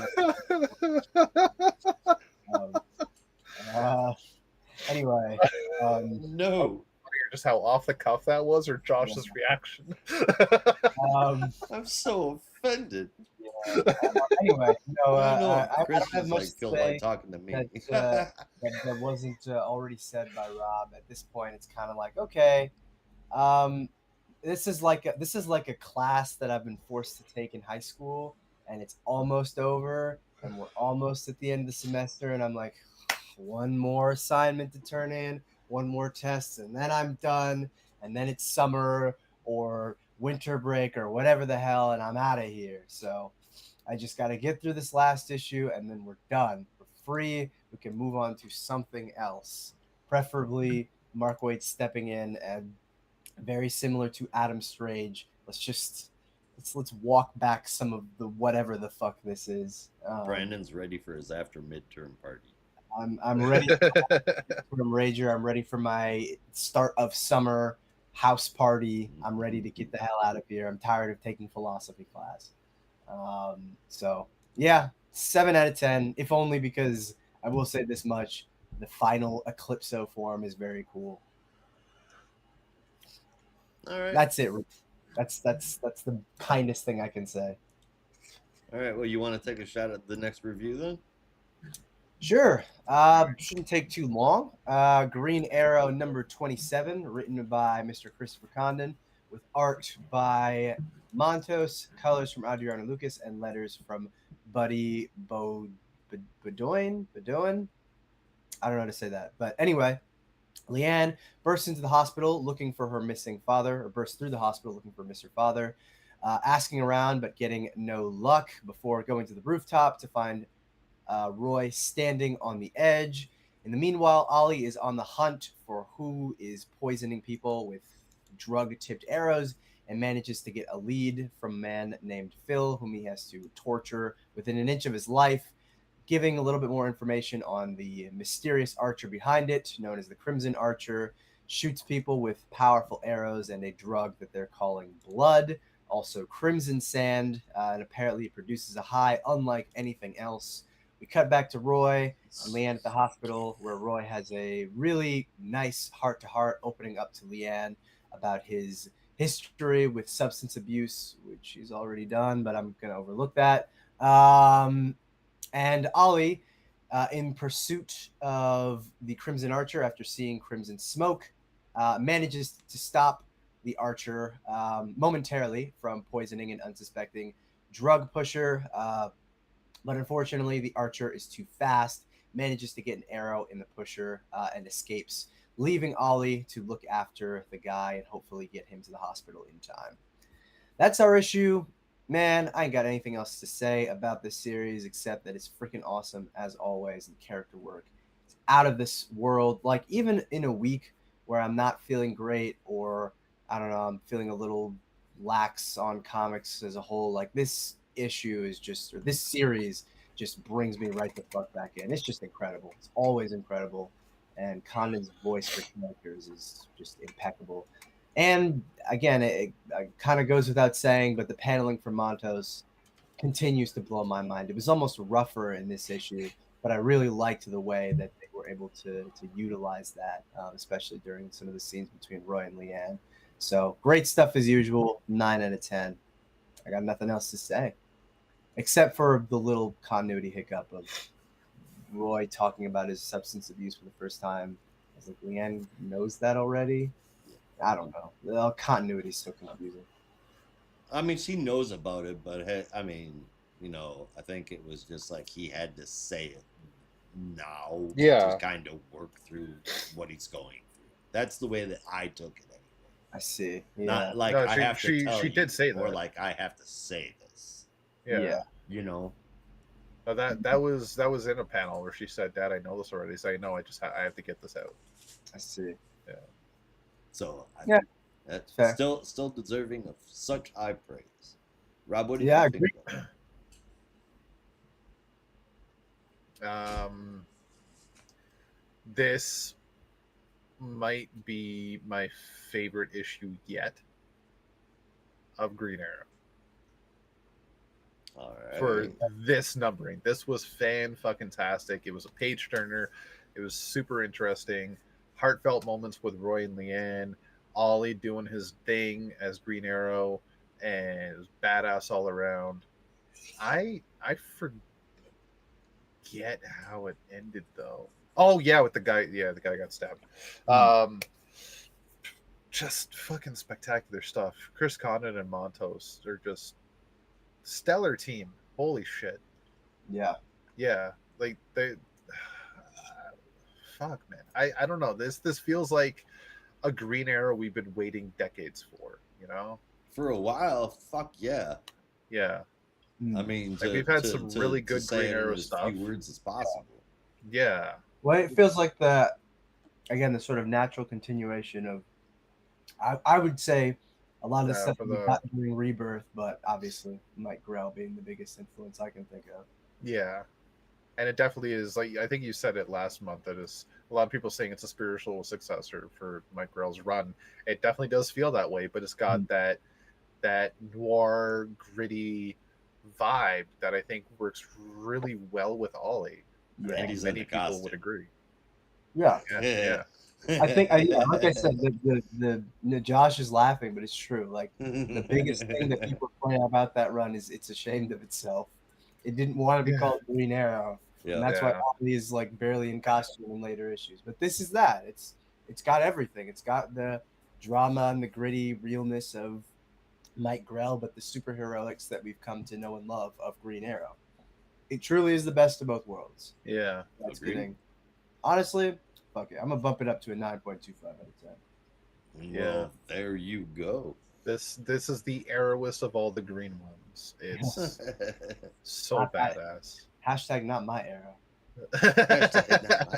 Hashtag better be everyone's era because this is like the best Green Arrow in a long fucking time. Hashtag arrow books matter. There you go. Yeah.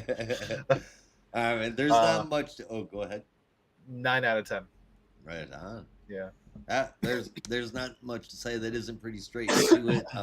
No, great art and a story revisiting one of the most defining stories for Green Arrow and Roy, as well as for myself getting into comics. We were just talking about that before we got on the podcast, and doing it this well. That's the important part. It's definitely welcome from me. I really like it. Looks great. Reads great. Is great. 8.75 out of 10. Right on. And a little addendum. I didn't mean 9 out of 10. I meant to say 9.5 out of 10. Oh yeah. Sure you did. No, Trying to I- one up I me as misspoke. usual. no. Well, remember I said this is the best issue of Green Arrow I've read of this No, run. it is. Yeah. It is like the Can't be just a 9 if it's. I swear I've scored other issues of this run higher. I mean, I gotta be honest. I think a big part of it is, and maybe it's just bias, because obviously I love Ollie, but I love Roy so much as a character, and Yeah. it's issues like this that reinforce why. You know, Exactly. I mean, this was so good that I didn't realize until I started to write my review that I didn't give a shit that we had another Archer villain. Yeah. I was like, well, son of a bitch. Good And job. so, I mean, all of a sudden, that's inconsequential. It's that good of a story. It made me not even Yeah. realize it. It's this. but I feel like Good it's the impetus of the story, but it's not like the real draw of the story. You know, Right. Yeah. Yep. and that's not like, I feel like you connect more to the personal stuff, and so you can be like, okay, well, Archer villain, that's a sort of means to an end, but it's the personal stuff that's the real meat of it. Yeah, don't I know think but it's not so much an archer villain as it is a villain that uses archery. I guess it kind of feels like, because their whole thing isn't, I'm a dark archer or whatever. It's I'm ODing not, like, people, gonna hit and all that's- the points. Yeah, better that's- than you. that's just his delivery system or their delivery. we don't even system. know what this person's motivations are yet. So Nope. that's we see. Though I'm Go suspecting fuck he's you targeting up. people that used the drugs in the past and got clean. Right. And this guy's like, well, no, you aren't clean because you haven't been clean. So therefore, You be are dirty. vermin. Must be Yeah. exterminated. Let me call That's- Edgar from Men in Black. Oh, grr. That's Vincent D'Onofrio's best performance. I don't fucking care. Sucker.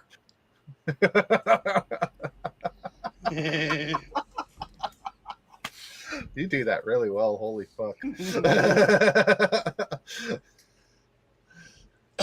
Excuse me.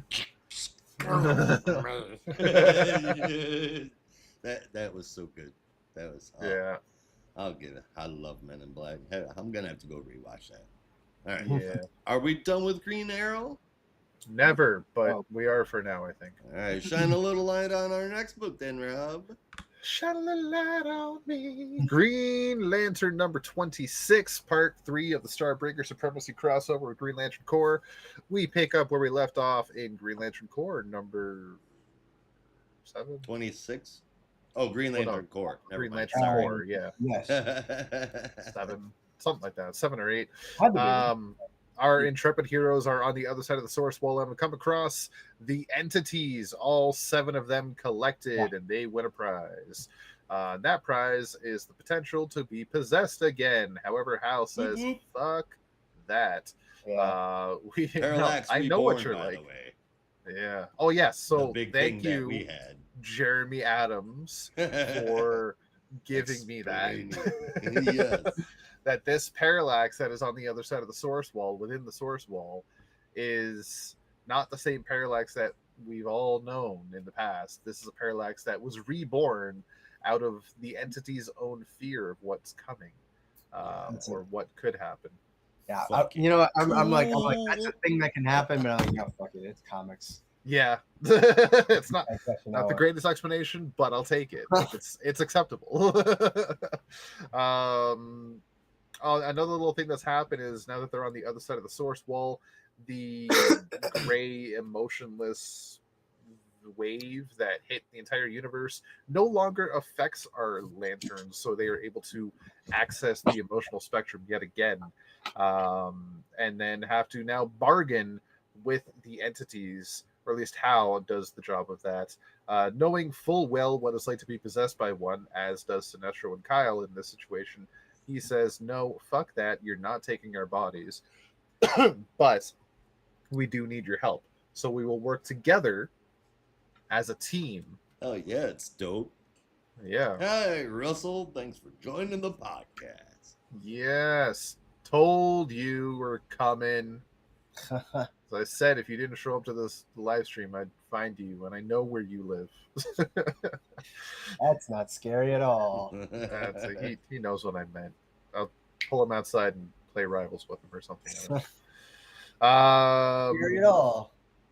I hope he has a Steam Deck. He used to, but then he sold it and got a Rogue Ally instead. Oh, okay, so he can still play Steam outside. We still play Rivals outside. All right. Yeah. I mean, he would play Rivals on his Rogue Ally if it worked. Then he's not going to be able to play Rivals if you drag him outside. You haven't thought this plan through at all. He's got a laptop. He's got like 3 laptops. Why is he Play on always the go. bitching about? You have 3 laptops, Russell? Dang. Something like that. I'm just here outing my friend to the world. Anyway, back to Green Lantern. No, 2. 2. All right, so Hal is able to bargain with them. He chains them up, and each entity gets a lantern because there's not enough lanterns to go around. So each entity gets a lantern. Kilowog is on with Parallax, Sinestro's on Butcher, Carol is with Predator, etc., etc. I could not really make out who was on the others. Oh, Guy is on Proselyte for some fucking reason. Apparently Okay, he's so yeah, full of compassion. I don't know. Hal and Kyle are green, Kyle's white a little bit. Sinestro's Rage Red, Guy's Compassion, Carol's Love, Jess and Wog are yellow. On the Indigo one, is that Aya and Razor? Who is that? I couldn't quite tell. I think, is it Aya or Aya? Aya. Aya. I think it might be Aya and Razor, but I can't quite make it out myself. I thought maybe by the shape you guys would do a little bit better. I do see rounder body parts. Really hard to tell. Yeah. Sorry, I'm distracted. Okay, so Ophidian, which is the orange entity, that's Joe Mullane. For sure. Where's the blue one? Oh, up there. Yeah, No, that I is thought that Razor. was- Razor okay. and Aya. Okay, yeah, Joe and Kilowog. That's because there's 2. No, two no, people. Joe is on Ophidian. Kilowog and Jess are on Parallax. Oh, Josh, can I get an exception to leave the show tonight? Uh-oh. I just saw they're doing a Uh-oh. today is Jack Kirby's birthday, and they're doing a walking tour in the Lower East Side. And apparently, it's. I mean, I don't think I'll be able to make it. It starts at 6:30, but I just saw that and I was like, "Fuck!" Damn, Ah. dude. That was 10 minutes ago. Dang. Oh man, I'm sorry you missed Yeah. it. What's going on with Green Lantern? It's just, I don't know, man. It doesn't feel the same now. I don't want to talk I'm about Green depressed. Lantern. Let's talk about Jack Kirby. Okay, I'll make it exciting. So yeah, they each get an entity, and Kyle does his own little Super Saiyan transformation and turns into a White Lantern, and using that power is able to free the entities from the source wall, so they all escape and go head to head with Starbreaker. Hal does the heroic thing and cuts off one of the Starbreaker's hands, severing his connection to the ring, which severs his connection to the extended power source.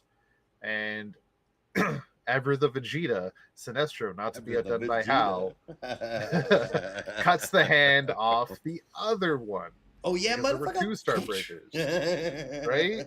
He even says us a line like, "You know what makes me really mad? Jordan getting all the glory. Yep. You know what really makes me powerful? Goku surpassing me." Like that. So fucking Vegeta. And with that, the two Starbreakers are. Or Sabat impression. I've worked on it a lot.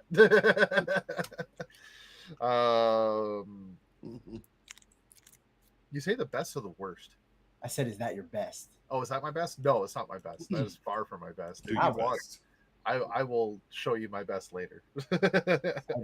Uh-oh. I've worked on that impression a lot. We're gonna have to talk to HR. What did I do? Never This It's what's all- wrong? He's taking that the wrong when I said I'll show you it later. Oh God! This fucking guy. I mean, you show me that too. But... I usually charge $20 to rate them, but you're a friend. Yeah. I do it for free. Seeing as it's you, no problem. Wow. No, my favorite line to ever say is, "Seeing as it's you, I'll need it in advance."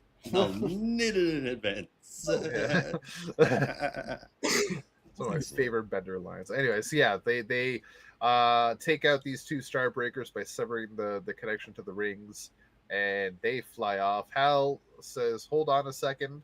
Let's not chase after them right away, because they will head right back to their central lantern, and that will take us right to the stronghold of the Starbreakers. So let's follow them now right into Green Lantern Corps number 8, where we will have one gigantic fucking fight with was it 9 or 10 different lanterns, 7 entities, 1 robot. Actually, no, I think yeah, the other one's there too. Jadestone. Right? Yeah, two robots and a ring AI. Nice. This. Wait, wasn't John here? Yeah. So where the fuck is? I guess he's still on the Interceptor. Yeah. Okay. Somebody's got to fly the ship. Yes, I figured Jadestone would. He's thinking about things. He's got a lot to think about. He's got a lot to think about. All right, this was as cool an issue as it could be. I was really hoping to see the entities possessing lanterns again, and then all just getting upgrades and seeing cool new fusion suits for various lanterns. I was really hoping to see Hal as Ion. But this is, I think, not equally as cool, but still pretty fucking cool. The entities working with the lanterns as opposed to on the lanterns. The only downside for me is Hal did say, we'll work together, we'll get this W, and then we never want to see you again. Get the fuck out, go somewhere else. I'm just like, why? That's so mean. I know the entities are essentially symbiotes, but come on, man. I can understand why Guy would be sort of mistrusting, but I don't know. I think I see what you mean. Yeah. They could be a very valuable resource, Yeah. right? Especially if they're trying to reignite the other cores. I know they were only trying to reignite the other cores to stop the Starbreakers from igniting their Lancer, but these entities could be instrumental if they still wanted to reignite the other cores. I guess I'm just still Who knows surprised that who knows end how up Hal's gonna feel later. being. Yeah, I guess I'm still surprised he didn't end up being drawn towards the. Oh, actually, maybe never mind. Like, And drawn I towards what? just remembered the rage entity. Was it for Sinestro, right? Yeah, Yeah. yeah. That was calling out to Sinestro and Parallax calling out to Kilowog. Yeah, I guess there was a small part of me that was kind of hoping it might. I just wanted to see what that would look like. Right? Beast powered guy. Because for so long they were building up the whole like guy is so angry. He's got blood coming out of his mouth. I was looking at some Emerald Warrior stuff, and it was kind of jogging some memories. And I was like, whatever happened to that? Is he not angry anymore? I know he kind of worked through that in Hal and Pals, his old childhood trauma. But I'm like, that was, I don't know, it was kind of cool for a little bit. And now he's compassionate. Apparently. Apparently, That's when's the last time you Yo, called your so friend fucking weird. freaking Booster Gold, Mr. Compassion? Thanks. Oh, that's right. You don't remember he exists. Yeah, nobody remembers Booster Gold. Okay. Poor guy. I'm gonna say Yeah. thanks to his girlfriend. She taught him Is compassion. she though? Yeah. I honestly, I think it's more, for me at least, like, and Rob, you could probably speak to this better than I could, but I feel like working with the new recruits during the 2006 Green Lantern series, Yeah. especially being partnered with Kyle, really mellowed him out a lot. Oh Would you god, say yeah. fair? Definitely, yeah. Yeah. And that's honestly part of what made that run so special. Is that it gave new personalities, new character evolutions for so many of these characters we've seen before, and gave them a lot of the personalities that we know today. Yeah. Guy Gardner grew out from being this arrogant prick to being an arrogant prick that you want to have with you. The guy that you would actually call when you are in the fire. I'm Exactly. sorry. I just looked over at chat and saw that Russell gave a laptop to Jinx. How is that something that happened and you didn't tell me, Rob? I don't think I knew, and if I did, I forgot. But it also doesn't surprise me. He's always giving laptops to his girlfriends. It's very weird, dude. It's like his promise ring. I fucking guess so. Hopefully this one doesn't land in the ocean.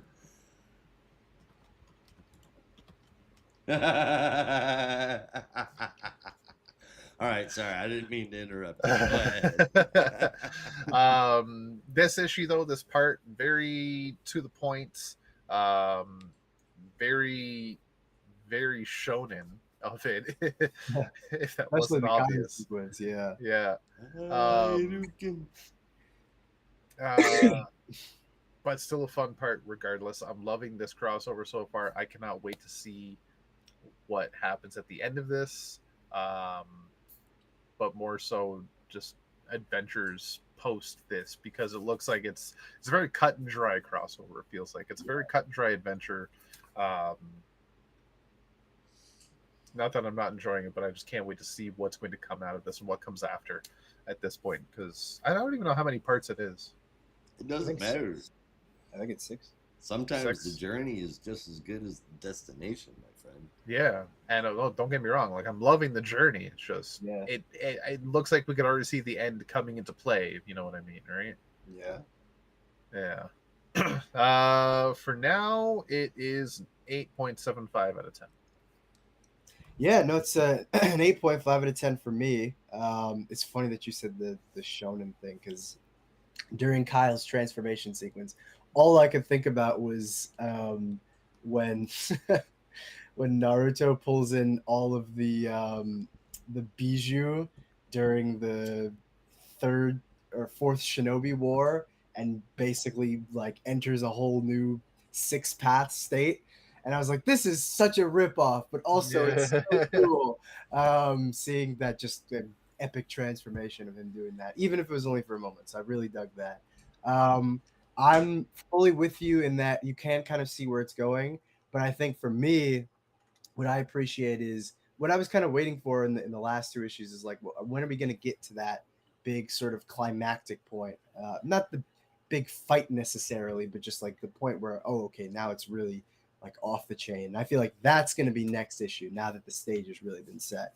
So I'm excited for next month. I really hope they're able to go all out with it. And I trust that Jeremy Adams will hopefully deliver something that's really satisfying. But this was a good chapter, at the very least, just getting a little bit of closure on what happened with the entities, and also just, getting a little bit of development on how they're actually going to fight the Starbreaker Corps. So yeah, I'm looking forward to next month. I really hope it keeps the energy going. But this issue's got me pretty excited for what comes next. Yep. Indeed, I think it was awesome. I'm so invested in this story. I look forward to it every single month. It's been a hell of a ride. It's not over yet. Lines, colors, story, it's all fucking good. Honestly, if there's one thing that I thought needed improvement, of all things, it's the depiction of light in some of the panels. Most look great, and then some kind of look like an afterthought. But altogether, this is a total hell yeah. This is how little that little critique means. I also gave him 8.75 out of 10. Hell yeah. And I guess our next book is from me, Justice League Unlimited number 10. No, just kidding. It is, however, from Mark Waid. Lines from Dan Mora, colors from Tamara Bonvillain, both inside and on the cover, with letters from Ariana Mar. I will give this one in steps because otherwise it is pretty chunky. The Trinity are arguing about Airwave. Batman wants full backgrounds on all members and cease recruitment until that's complete. Superman hates that and only wants more stringent backgrounds going forward.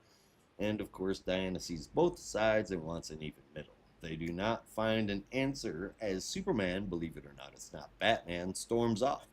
Batman seeks advice about it from Red Tornado. Now, while the Trinity are being their usual The Morning Show The View selves, the Watchtower got some goings-ons. Timekeeper shows up, teleported there after a fight with the Omega Legion, with a giant Mon-El-sized hole going straight through his chest, and he's obviously dying. Being the Time Trapper, built off of Doomsday's self-defense biology, extends a protective shield of time away from Time Trapper and accelerates the age of anything in it. Metamorpho, however, can't age, at least theoretically, and it works. Martian Manhunter makes a link between Metamorpho and Dr. Calder of the Doom Patrol, allowing him to do the surgery. The problem? The time bubble isn't just affecting the people in it, but structures as well. It's aging whatever parts of the Watchtower are in it also. And things start to fall apart pretty badly with it. Oh, two more things. There's apocalyptic fire pits popping up on Earth. Geoforce, Power Girl, Captain Atom, and Capeos all fly down it really, really deep down, and all of a sudden a gigantic fire hand reaches up and grabs it. And remember that talking parademon that they captured? Well, it aliens out, and from it bursts a whole bunch of parademon babies who definitely are not looking for Daddy Darkseid. Got it. So, this was nuts, but such a fun one. Typical Trinity Telenova shit, but now the rest of the Justice League can handle stuff.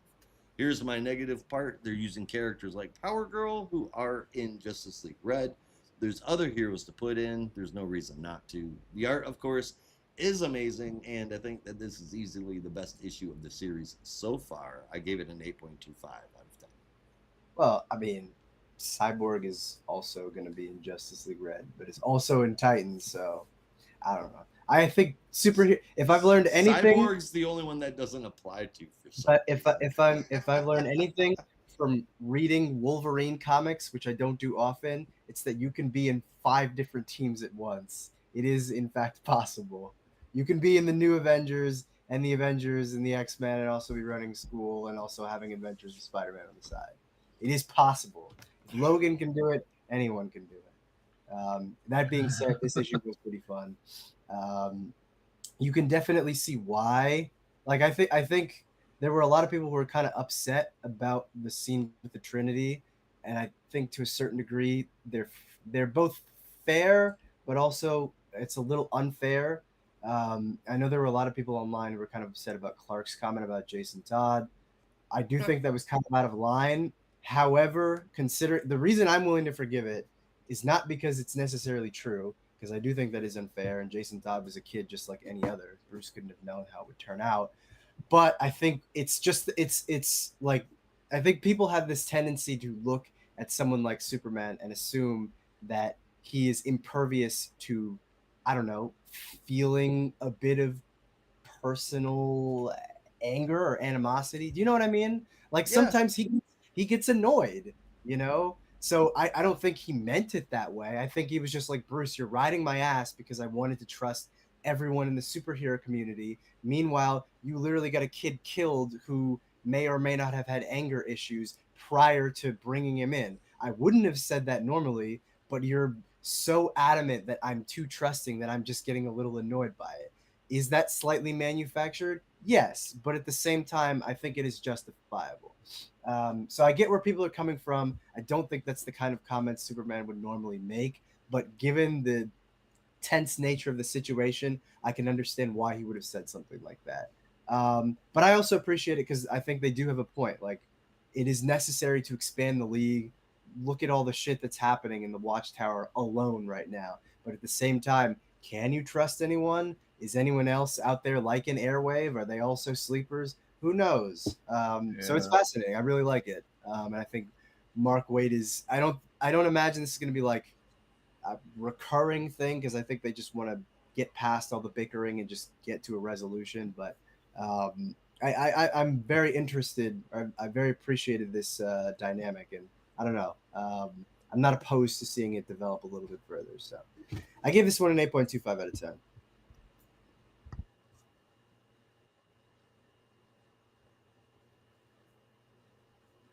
All right. Yeah. When I saw that Jason Todd panel, I was like, oh shit, Clark out here with the scathing burns. But yeah, I thought about it a little more. I was like, that did seem a little uncalled for, and also a little. I thought, okay, it's like unjustified I was to a certain saving degree. that, but it's tied for my favorite moment.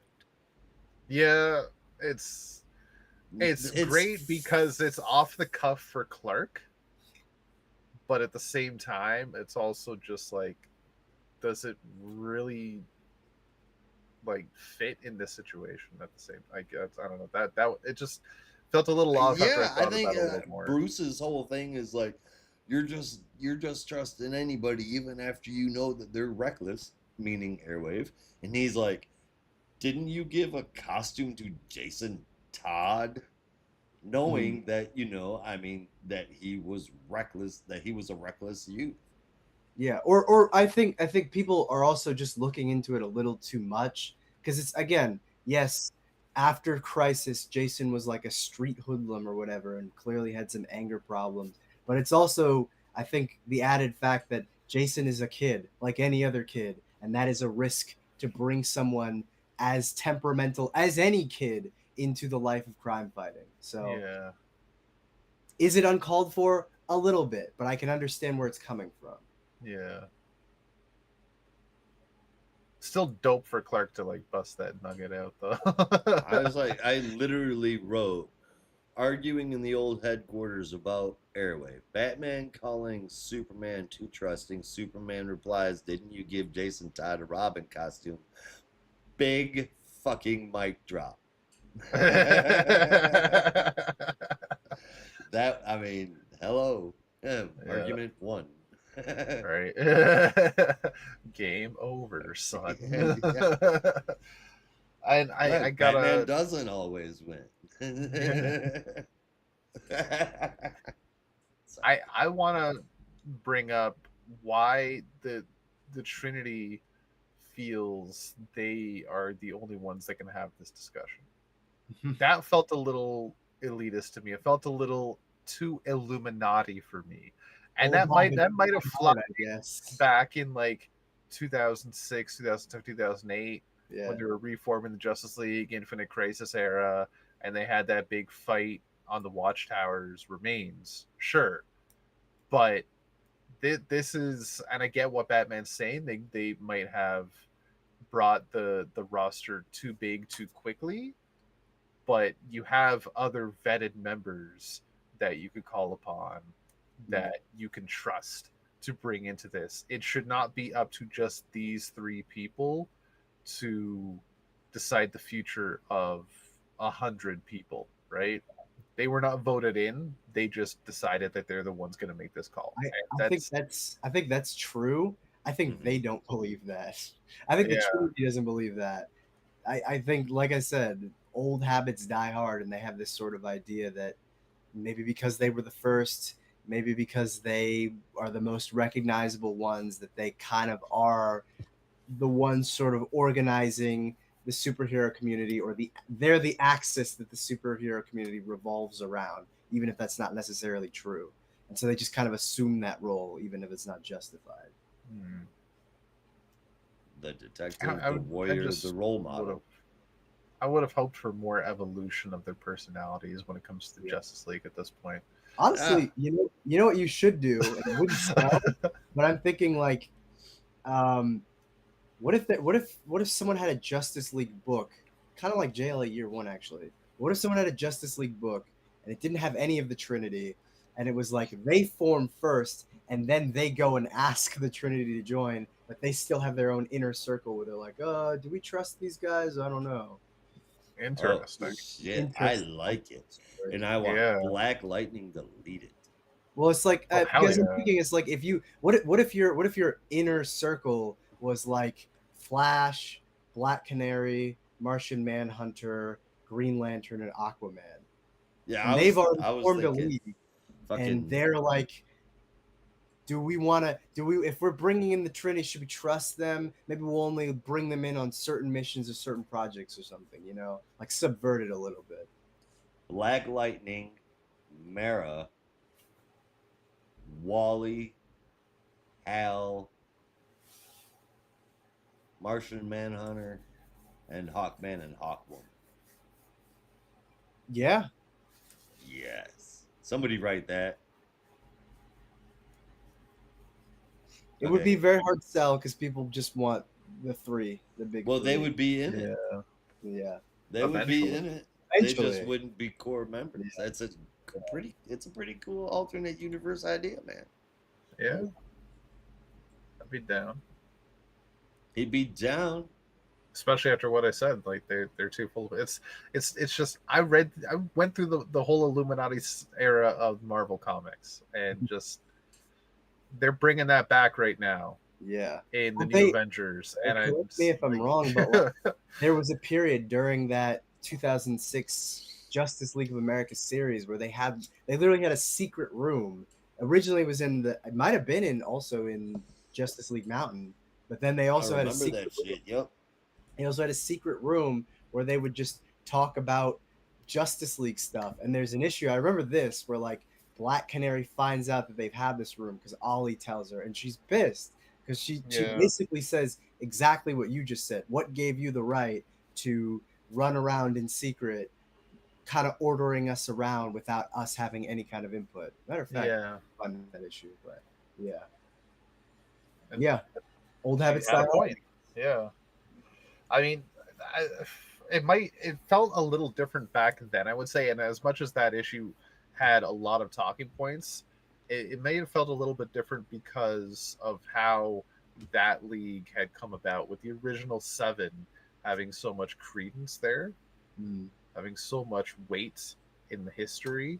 Because that was also a point during that era as well, where they had the Trinity had always been very close, but you also had Hal and Barry were really close. And I remember I don't remember where it was, but there was an issue of Justice League somewhere where they mentioned about how kind of accidentally, but also on purpose, Aquaman and Martian Manhunter became a lot closer in that regard as well. So even though you had the core 7, they had their little splintered offshoots. Yeah, and I think that was the last issue. Might have been issue 12. Yeah. Or I mean, of last issue- Meltzer's run? Meltzer's run, yeah. Oh, okay. I All should right. reread Meltzer's run again. That was such a good run. Did everybody give their score? No. I feel I spent too much time talking about Trinity. I didn't even get to talk about other shit. Time Trapper stuff is wild. Yeah. Metamorpho was really cool to see. This is what I love about Justice League Unlimited is that you're seeing all these other players that you never would have expected to just show up, be part of it. Like there, you had Black Lightning, Metamorpho, Niles Calder, Marsh Manager, Blue Beetle, and Star Sapphire all in the same room together. Right. Never gonna happen again, but it was fucking cool to see. And I know I'm forgetting people. I don't remember who else was in that room, but it was still really cool to see. You had 4 or 5 different adventures happening all at the same time in Justice League Unlimited, all with different people, all members of the Justice League, and it's stuff like that that really hammers home what this book is about. For me, it is unlimited, and it very much makes me miss the cartoon, and captures the same heart where any episode, any issue, you could get whoever, and it's a story about that person, and I love that. So with that, 8.5 out of 10 this month. Nice. What do you think about Justice League Other, Other a Black Label series? depends what the other means. It means what Brandon's idea was with it. The Trinity are kind just of on the outskirts. And they're The other version. slowly allowed in, but not fully trusted. I think that's a cool idea. All right. I guess Brandon, did you give your score for Justice League United? If I did not, I will give it an 8 out of 10. So I was distracted. I was looking for the issue number. I found the panels. I just can't find the issue number. But All right. Well, we were all down for an alternate Justice League, but let's go up and away to Superman number 29. Oh, that's a very different transition I thought you were going to go with. Oh. I thought you started with we're all down for an alternate Justice League, and I thought you were going to be now for an alternate Legion. huh. No. Oh. No. I mean, there is Down there and is then an up, alternate up and away. Legion, I guess. Oh, here. I see what you're going for now. It's not what I expected. Expected more of you, Joe. They can't all be superstars. No, because Superman Superstars is over. Now it's just the summer of Superman. It's all over. Well, summer's almost over too. God damn, right? Depending on who you ask, it's like August 28th, and 2 talk shows just went on vacation for summer break. I'm like, bitch, what part of the country do you live in? And can I say, I before thought we- Jimmy Fallon was in New York. but before we get into the synopsis of this, I do hope, and I get they're only doing it for Summer of Superman, but I really hope that DC finds a way to give those corner box pictures to most of the books, if not all the books. Yeah. 'Cause I really do miss those. Yeah. The corner box pictures, I do too. Yeah, they were always really cool, and it's been such a treat to have them So, back. I guess the question is, how often did DC do that? I was really trying to think. I hate know the Marvel did that a UPCs lot, on the but- covers, those Well, box UPCs were pictures. lower, so yeah. I mean, I know they when they started doing the direct market stuff, direct market and newsstand. The direct market would have the UPC codes. The newsstand, I think, would have the logo or something like that. So it's Batman have a bat, but I Mhm. can't remember if they'd Oh, have it's the it. other way around. Yeah, no, but or maybe it's the other way around. I Yeah, can't it is remember. the other way around. Or is it? Yeah, How would that because be? because at the store they would scan it, then you order Well, it that's- direct. that's and you what it get the said. regular one. Yeah, that's what I said. I thought the direct market stuff, that had the code would be in stores. This newsstands one wouldn't have the actual like scan, whatever you call it, and then that would just have the logo or something. Newsstand would have the logo. Direct Seals it. market and comic stores would have the barcode. Is what I'm saying. Oh, see, I Correct thought it me if was the other way around. That's what I was saying. yeah, I don't know. I Unless thought the you, ones that like back well, you when tell me. I was a I kid, don't I know. think when they mailed it according to you, you didn't to- have the UPC Yeah. symbol on. I was thinking it wouldn't be because would you have a barcode scanner at a newsstand? I honestly wouldn't know. I'm showing my lack of experience here. According to my SealZ app that have scanned it, the direct editions are the ones that have the symbol instead of the barcode. Interesting. But that's according to SealZ. I don't know if that's true. Barcode's been around a long fucking time, man. Well, that I know, but I guess just in my head, I'm like, well, would someone have a barcode scanner at it? Again, I'm showing my age. I don't know. I mean, Still I'm gonna be You honest. wanna With you, know I really can't even neat verify piece because the of- ones I have with barcodes are the Canadian price variants. Yeah. So it doesn't You want really. to know a really neat piece of family trivia here? Shoot me. Holly's stepdad's father is one of the people that was on the team that invented barcodes, Oh damn! That's actually really cool. right? Yeah. It was really, really neat. John Oh, here we go. Heinze. It's like, what were we talking about again? Green Lantern number 7 newsstand edition has the barcode. Oh, okay. Yeah. I get what you're saying. Like, I didn't think newsstands had Yeah. barcode scanners. Well, but- it would also just make sense to me because, like, if you walk into a comic store now, they scan it. You know what I mean? yeah. I mean, now it's just the normal edition. Excuse me. The normal edition, when there used to be alternates. Speaking Yeah. of alternates, there's an Yeah. alternate Legion. Look, Papa did it. Oh yeah. Well, yeah. I was like, what were you talking about? Oh, the corner box thing. Yes. Yeah, I don't know. That was my question. How often was that? Because I know thought there it was were ones. often.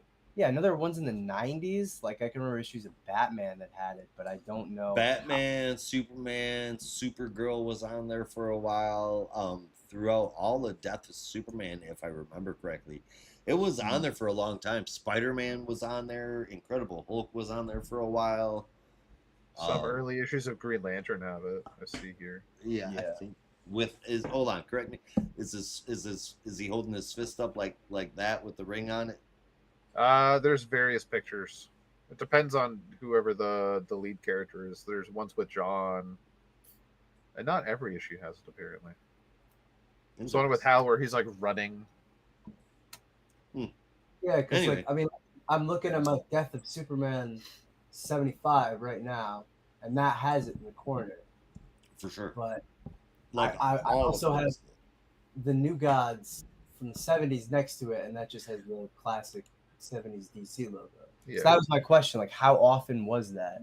Oh, like not it's very just- often. Like I don't It's like late 80s, early 90s. It's like, right? yeah, I usually think of that mostly as a like Marvel. all the way to the mid if they'd have the 90s. heads or a full body Yeah. thing. But, yeah. All right, Superman. Superman. Superman number 29, written by Joshua Williamson with art by Dan Mora, colors by Alejandro Sanchez, and letters from Ariana Mar. It's the Superman Superboy Prime team up we've been waiting for since 1985, or at least it's the team up that Superboy Prime has been waiting for since 1985. But as he narrates in the opening, his life went a little bit astray, and obviously got a bit violent and a bit aggro, but thankfully he got his own redemption arc and now is here at the behest of Time Trapper to help our Superman go to the future, help out the Legion of Superheroes. And I know people are already asking which Legion of Superheroes. Well, you'll see. And hopefully get a stop on this dark side infected Legion of Superheroes before they cause mass damage.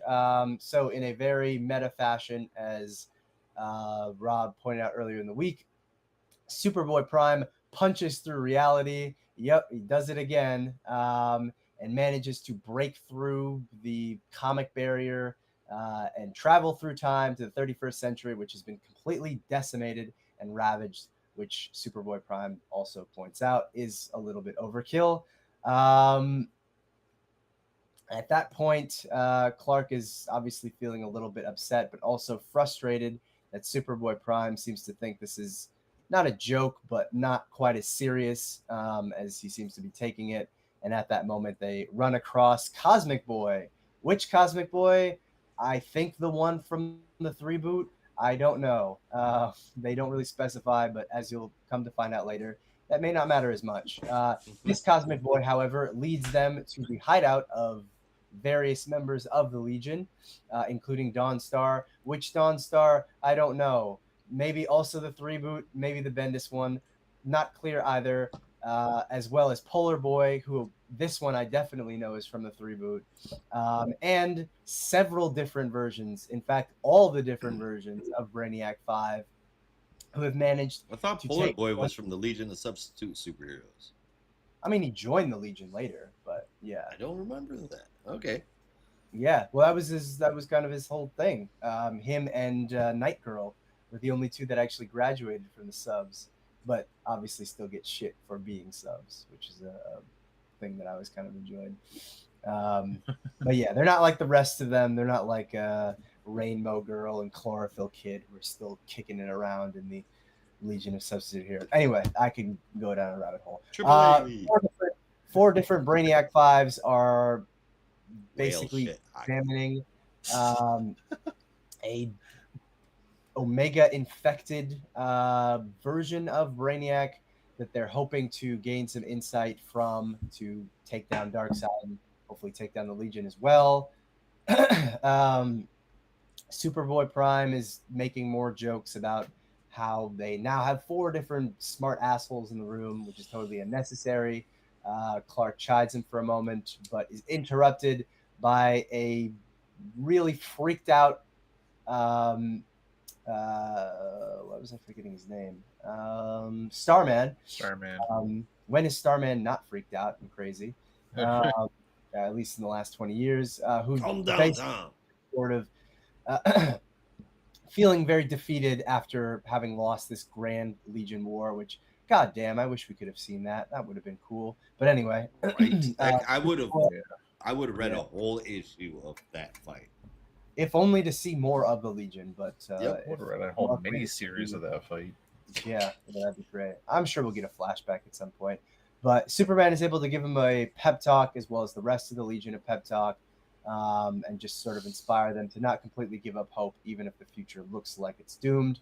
Starting with finding Booster Gold and hopefully changing the future before it gets any worse. I should also mention, if I didn't earlier, that Clark has no memory of Booster Gold now that the future has changed. So Superboy Prime basically had to tell him who that was, but Clark doesn't have any memories of connecting with him. But as they make their way towards the Time Institute, where the Omega Legion is staying for the meantime, making plans and traveling through time to harass different people, Superboy Prime, in true nerd fashion, has an epiphany and realizes that, wait a minute, Cosmic Boy comes from a planet, Brawl, where they all are able to use magnetism. Why would he be using a metal shovel to dig graves with his hands? Wait a minute. Oh my God.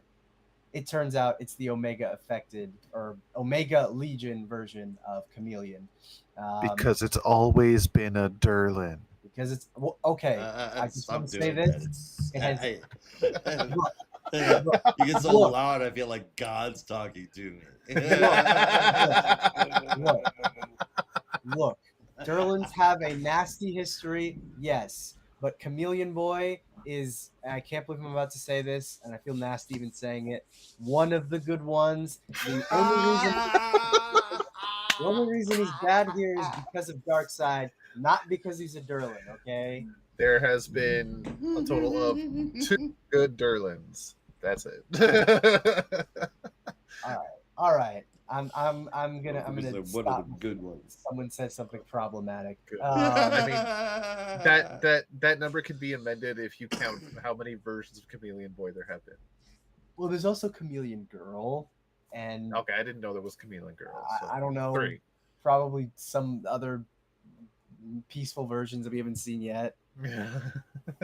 We've only seen the worst Apple. If you were like an alien and the only versions of humanity that you saw were like, I don't know, Genghis Khan and Adolf Hitler, yeah, you would probably think they were horrible too. But you know, there's some good humans, I think. Somewhere. Usually, somewhere. Maybe. You Yeah. guys aren't too bad. Yeah, I you could do say my better. best. Anyway, speaking of people who maybe aren't so bad, Superboy Prime is able to attack Chameleon, this version of Chameleon, just as he shapeshifts into a more recognizable version of Clark, which would probably make him feel a little less likely to attack. And Clark goes over to the Legionnaires version of Brainiac 5, who is on his last legs and eventually gives out. Clark is naturally pissed and goes after Darkseid. Well, not Darkseid, but really looking for Darkseid before finding Booster Gold and freeing him.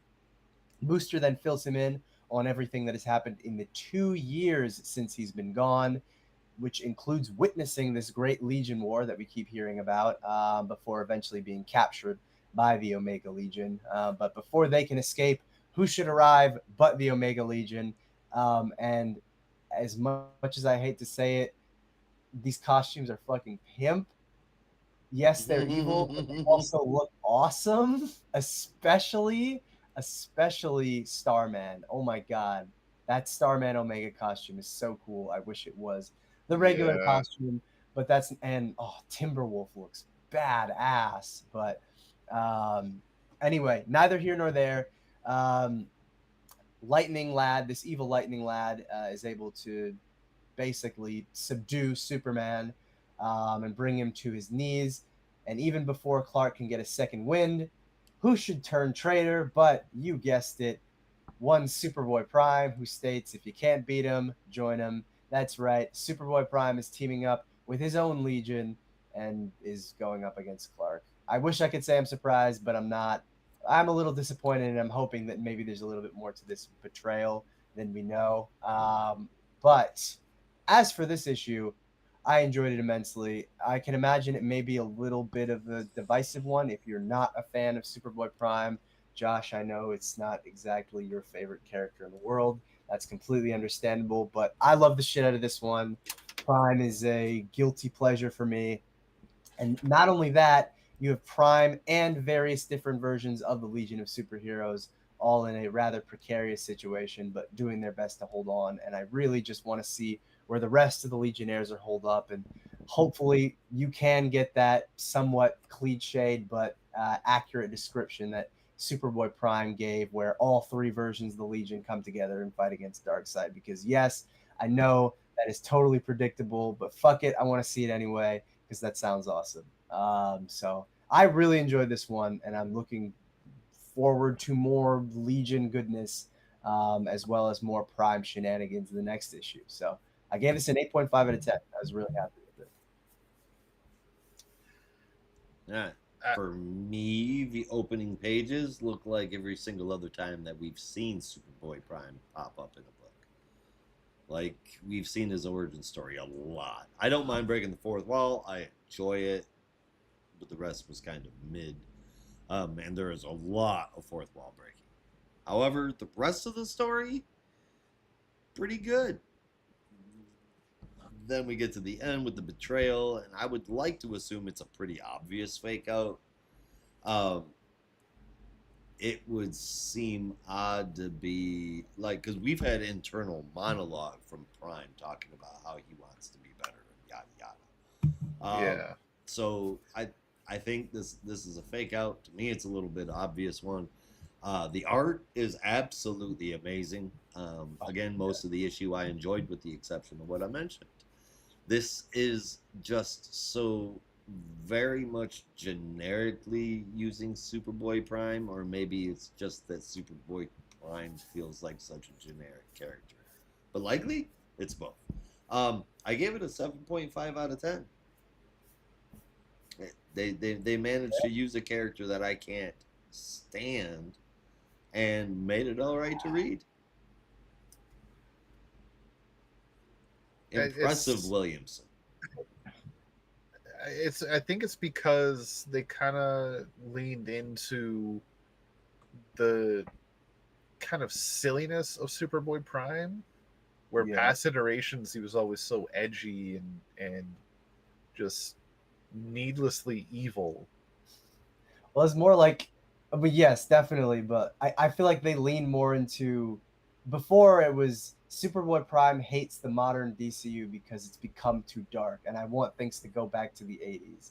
Now it's like, I read, and this is what made me laugh, is like, I read so many comics, I already know all the tropes, and I'm kind of just like pointing it out in a comedic way. Like, I'm just going to make Yeah. fun of all of the silliness. Like, 3 Colossal Boys, okay, that's a little much, don't you think? It's a little too dramatic for this whole apocalyptic sequence of the 31st century. Oh, it didn't even Superboy Prime mention like when they got to the apocalyptic future. He's like, "Oh man, we missed the battle. I would have loved to have read that." Yeah. Oh Yeah. yeah, he's like, Yeah. says, yeah, the fight with all the different legions against Darkseid's army must have been so cool. I wish I could have seen it. And I was like, you know, fine. Yeah. Me too. You're literally me right now. Yeah, this might be the best version of Superboy Prime that we have seen, and that's coming from me after Sinestro Corps War is my favorite Green Lantern story ever. Though I gotta say, like, it does bug me a little bit that his anti-monitor suit has become iconic for him, and I get why, because it's a look that's wholly his, even though it's a look that's stolen from 2 other characters from the 80s. Yeah. Yeah, I guess maybe just as a way to differentiate him from just having a very, very standard Superman suit. Yeah. I gotta reread it because I forget why he even had that kind of suit in the first place. Somebody fucked up at the dry cleaner, I think. Was I thought it was because he like absorbed a part of the anti-monitor, but that can't be the case because when he first appeared and the anti-monitor was there, he had that suit too. Well, I mean, you had Alexander Luthor building the anti-monitor tower to separate Prime Earth into a million different Earths so they could find their other one, but they were all unstable. But what I'm blanking on right now is like, was it Alexander Luthor who put together that suit, or did he just put it together in like some off-panel sequence and then start fighting everyone else? Both. Probably the off-panel sequence. Luther did. I have to go back to issue 6 or whichever one that was. Yeah. Because I gotta be honest, like the for as much as I love Infinite Crisis, the last like 2 or 3 issues are kind of always a blur for me. It's like just so much happens.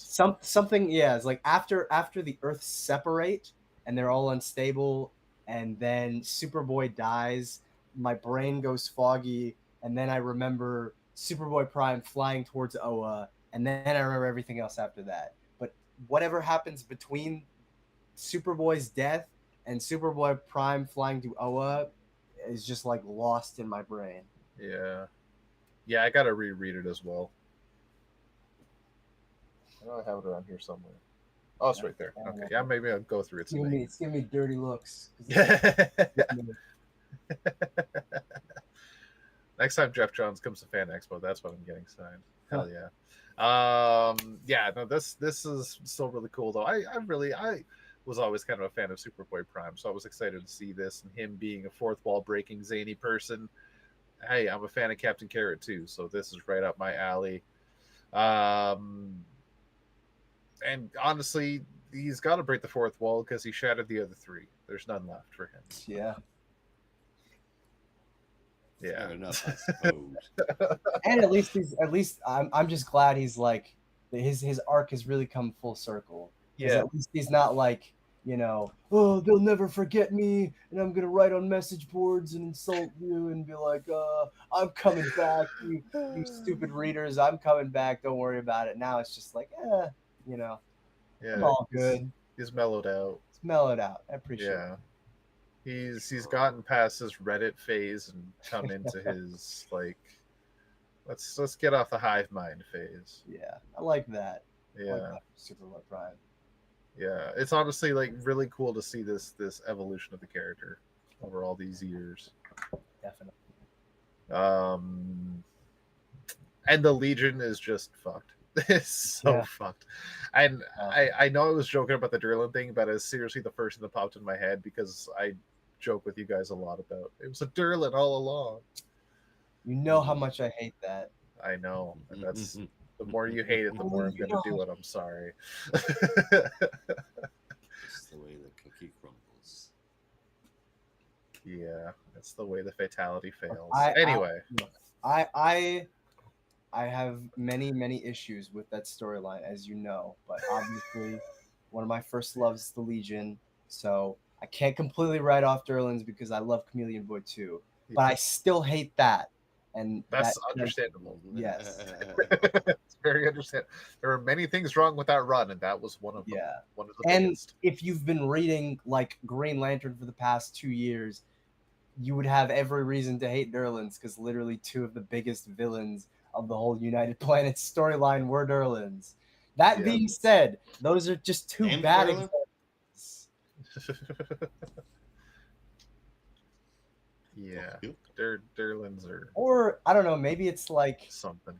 actually this could be interesting. I don't want to go on too much of a tangent, but like maybe it's the fact that Durlins in the 21st century are just horrible. But then when you get to the 31st century, they're pretty cool. They've Also mellowed out. Yeah, Yeah. They did their Superboy Prime arc. Yeah, they're like Kalloons, right? Like Kalloons now are kind of like Well, I mean, I don't know that there are any left, but obviously There's some. someone like Brainiac is not necessarily an ally, but you know, the planet Kolu in the future is a little bit better. Still kind of isolated, but better. I thought Kolu was always kind of chill. It's just Brainiac was a rogue offshoot person Was it? that wanted more. Maybe I'm misremembering. Kolu maybe just a little xenophobic, but not like Kryptonian Yeah. xenophobic. I Or thought like it was more Daxamite xenophobic. isolationist, I guess. Yeah. Just like we just want to learn. We don't need to be friends. And Brainiac was like, fuck all of that. I'm gonna collect you. The best way to learn is to observe, and that means I keep you now. He's And not they're wrong. like, no, that's disturbing. Go away. And they're like, okay, fine, bye. That's how I always took it. I don't know if that's Yeah. true. I could be misremembering. That's that. This has been Rob's rough renderings of DC history. DC Galactic Races. Tune in next week for Thanagarians. What's really wrong? Yeah. What's Oh man, really where to going start? on? Is it the classism? Is it the policing? Is it both? Is You want it to know both? something hilarious? What's up? I, in great detail, prompted ChatGPT 5 to explore everything about Hawkman, Hawkwoman, and Hawkgirl, And even and it put couldn't it do it. into a condensed history that made chronological sense and ended with Hawkman being one person. And the best it could do was put in order all the different things that had happened to Hawkman. Yeah, Yeah. because it kind of can't, you know. I thought this was going to end with, and it exploded. Yeah, kaboom. It just kept on putting out a chronological order of all the Hawkman related events. Yeah. I'm like, ChatGPT saw your request and said no. yeah, it said no. It flat out did. Create me a story with Papa Smurf and Lion-O from the Thundercats. Although I don't know, Bam! No problem. feel Make like- sense I of feel like Hawkman. No. even- No. I feel like even with the That's confusing aspects impossible, of it, man. you could still kind of try and make sense of it. I think I could do it more effectively than whatever ChatGPT was trying to do. Oh, definitely. I Definitely. challenge you, sir. But yeah, I would say that it is most 100% assuredly not an easy task. Yeah, if you can do it without going slightly crazy, by all means. Waking up Oh, in the man. middle of the night Cut going, to, "Caw!" cut cut to me is the cut to me is the Charlie Day meme from It's Always Sunny. Oh, Get the whiteboard. Carol, Carol. Except No, no, I got this. Shayera, Shayera. Can't find her. It'll be fine. It'll be fine. Fine. I don't really have that much mind left to lose anyway, so it's all good.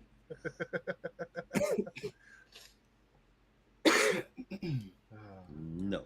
All right. Well, I guess that is it for all of the books. Now let's tell everybody our Yes. favorites. I guess I'll go first. The top 3 for me this week: third place, The Flash; second place, Green Arrow; and first place, Green Lantern by just the tiniest bit of a margin. Double page splash in Green Lantern with the Entity's final page splash of Green Lantern. Both of those tie for my favorite moment.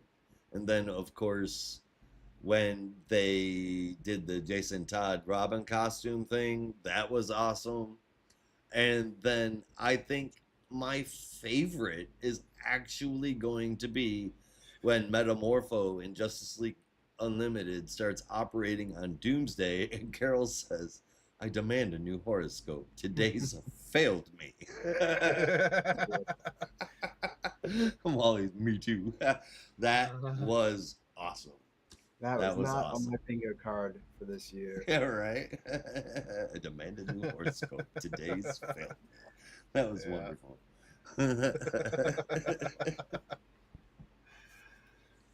All right. What about you guys? For me, I have JLU at number 3, Green Lantern at number 2, and Green Arrow at number 1. With my favorite moments going to Sinestro saying, "Fuck that, Hal's not getting all the glory." Classic. Yeah. Indeed. Although I will say, I'm not disappointed, but I'm a little surprised he didn't say Jordan as opposed to Hal. Yeah. Just for that extra level of condescension. Like, I won't even call you by your first name. But that's another thing about the Sinestro so far since it became a Green Lantern again throughout Core and the main book. Kind of also mellowed out a little bit. He's not as condescending as he used to be. Interesting, yeah. If you've seen that. Yeah, he's more like presenting himself. Yeah. that way I instead feel of like we haven't actually seen being enough of that him way. yet. Or maybe I'm misremembering seeing some of his appearances to Well, make there was a whole Sure. issue of GLC. He Oh, was yeah. like front and center, and he had that new recruit with him, Yeah. who was also issue supposed to be there. Maybe Oh, yeah, she's on what the ship. issue was that? I mean, I'm just thinking I of want like to the say it first was issue. 2, Okay, if not 1. interesting. Yeah. Yeah, The it was first early issue on. was like he was kind of starting that way, and then John was like, "No, sit down." And he's like, "Okay." Yeah. Like, you have this ring. We're Yeah. letting you keep it. Shut the fuck up. Yeah, that was like okay. All right, Yeah. I like this. I like this. Yeah. It's a little different when it's Hal because there's that mentor mentee thing, but John's like, Yeah. I'm not dealing with your bullshit. I've been Yeah. leader of the Corps several times. Sit the fuck down. Yeah. Or I could take your ring, take you back to Korugar, where you won't be a god. Your choice. Yeah. Or put Yeah. you in one of these signs. Like, Yeah. Guess what I've got right here, Sinestro. Whereas Guy would be like, "Look what I got right here, Sinestro."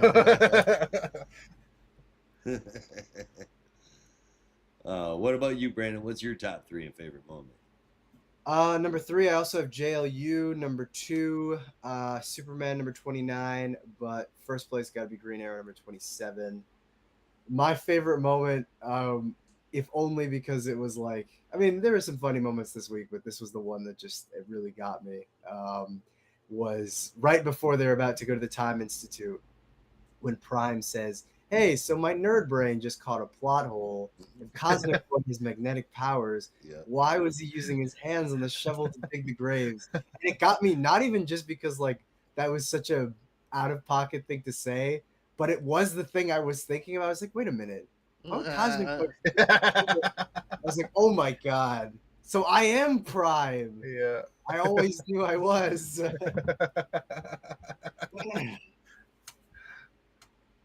Can we Oh, start that is calling you awesome. Super? Can we start Super calling you Prime. Super B Prime? Well, yeah. Just when I destroy the universe, make sure you call someone to rein me in. How about instead of destroying the universe, sit in a basement and yell at people on message boards? Well, I already do that. So you're already on the right track. That's nothing new. Okay, well then instead of doing that, sit in the basement and make YouTube videos. Actually, you know what? I'm surprised. I feel like that's something that they would do for this newer version of Superboy Prime. Like, I started my YouTube channel and I was reviewing comics and talking about how much worse DC's gotten since I was a kid. Oh man. Oh man, indeed. All right. Totally. That leads us to the last part of our show every week, which is our favorite covers. We've got a few. Superman, Dope. Justice League Unlimited, Dope. Green Lantern, Dope as fuck. Green Sure wish I could see Arrow, Geek. and The Flash. You can't see them again, Brandon? I can't see them. What the fuck? That is so stupid. That is really cool. Flash one is actually pretty cool too. You have them in front of you, yes, Brandon? Yeah. Okay. I can see what they look like. All right. All right. Well, jeez. It's really hard to pick this week. Okay, There's so many good um, ones. I'm kind of stuck between two right now. Superman. Hold on. Justice League Unlimited.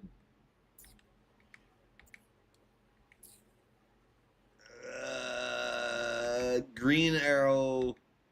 The Flash. Okay. Where did it go? There it is. Green Lantern. It's got to be Green Lantern.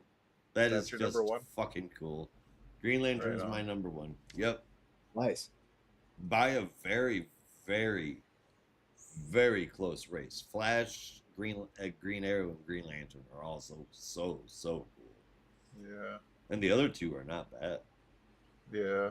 I'm stuck between Green Lantern and Superman right now, with Green Arrow as a very close third because that cover just looks fucking amazing.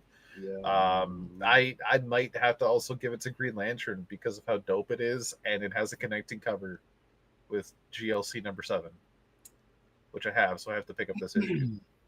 You must.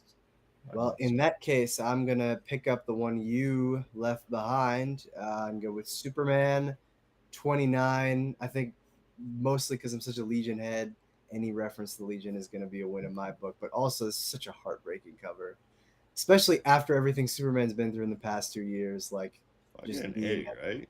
metaphorical grave of his childhood friends. Like, goddamn, how much more can you take away from him? Don't Yeah. ask that question of a superhero. Well, like I said, I'm not a man anymore, so This shit can get ugly. yeah.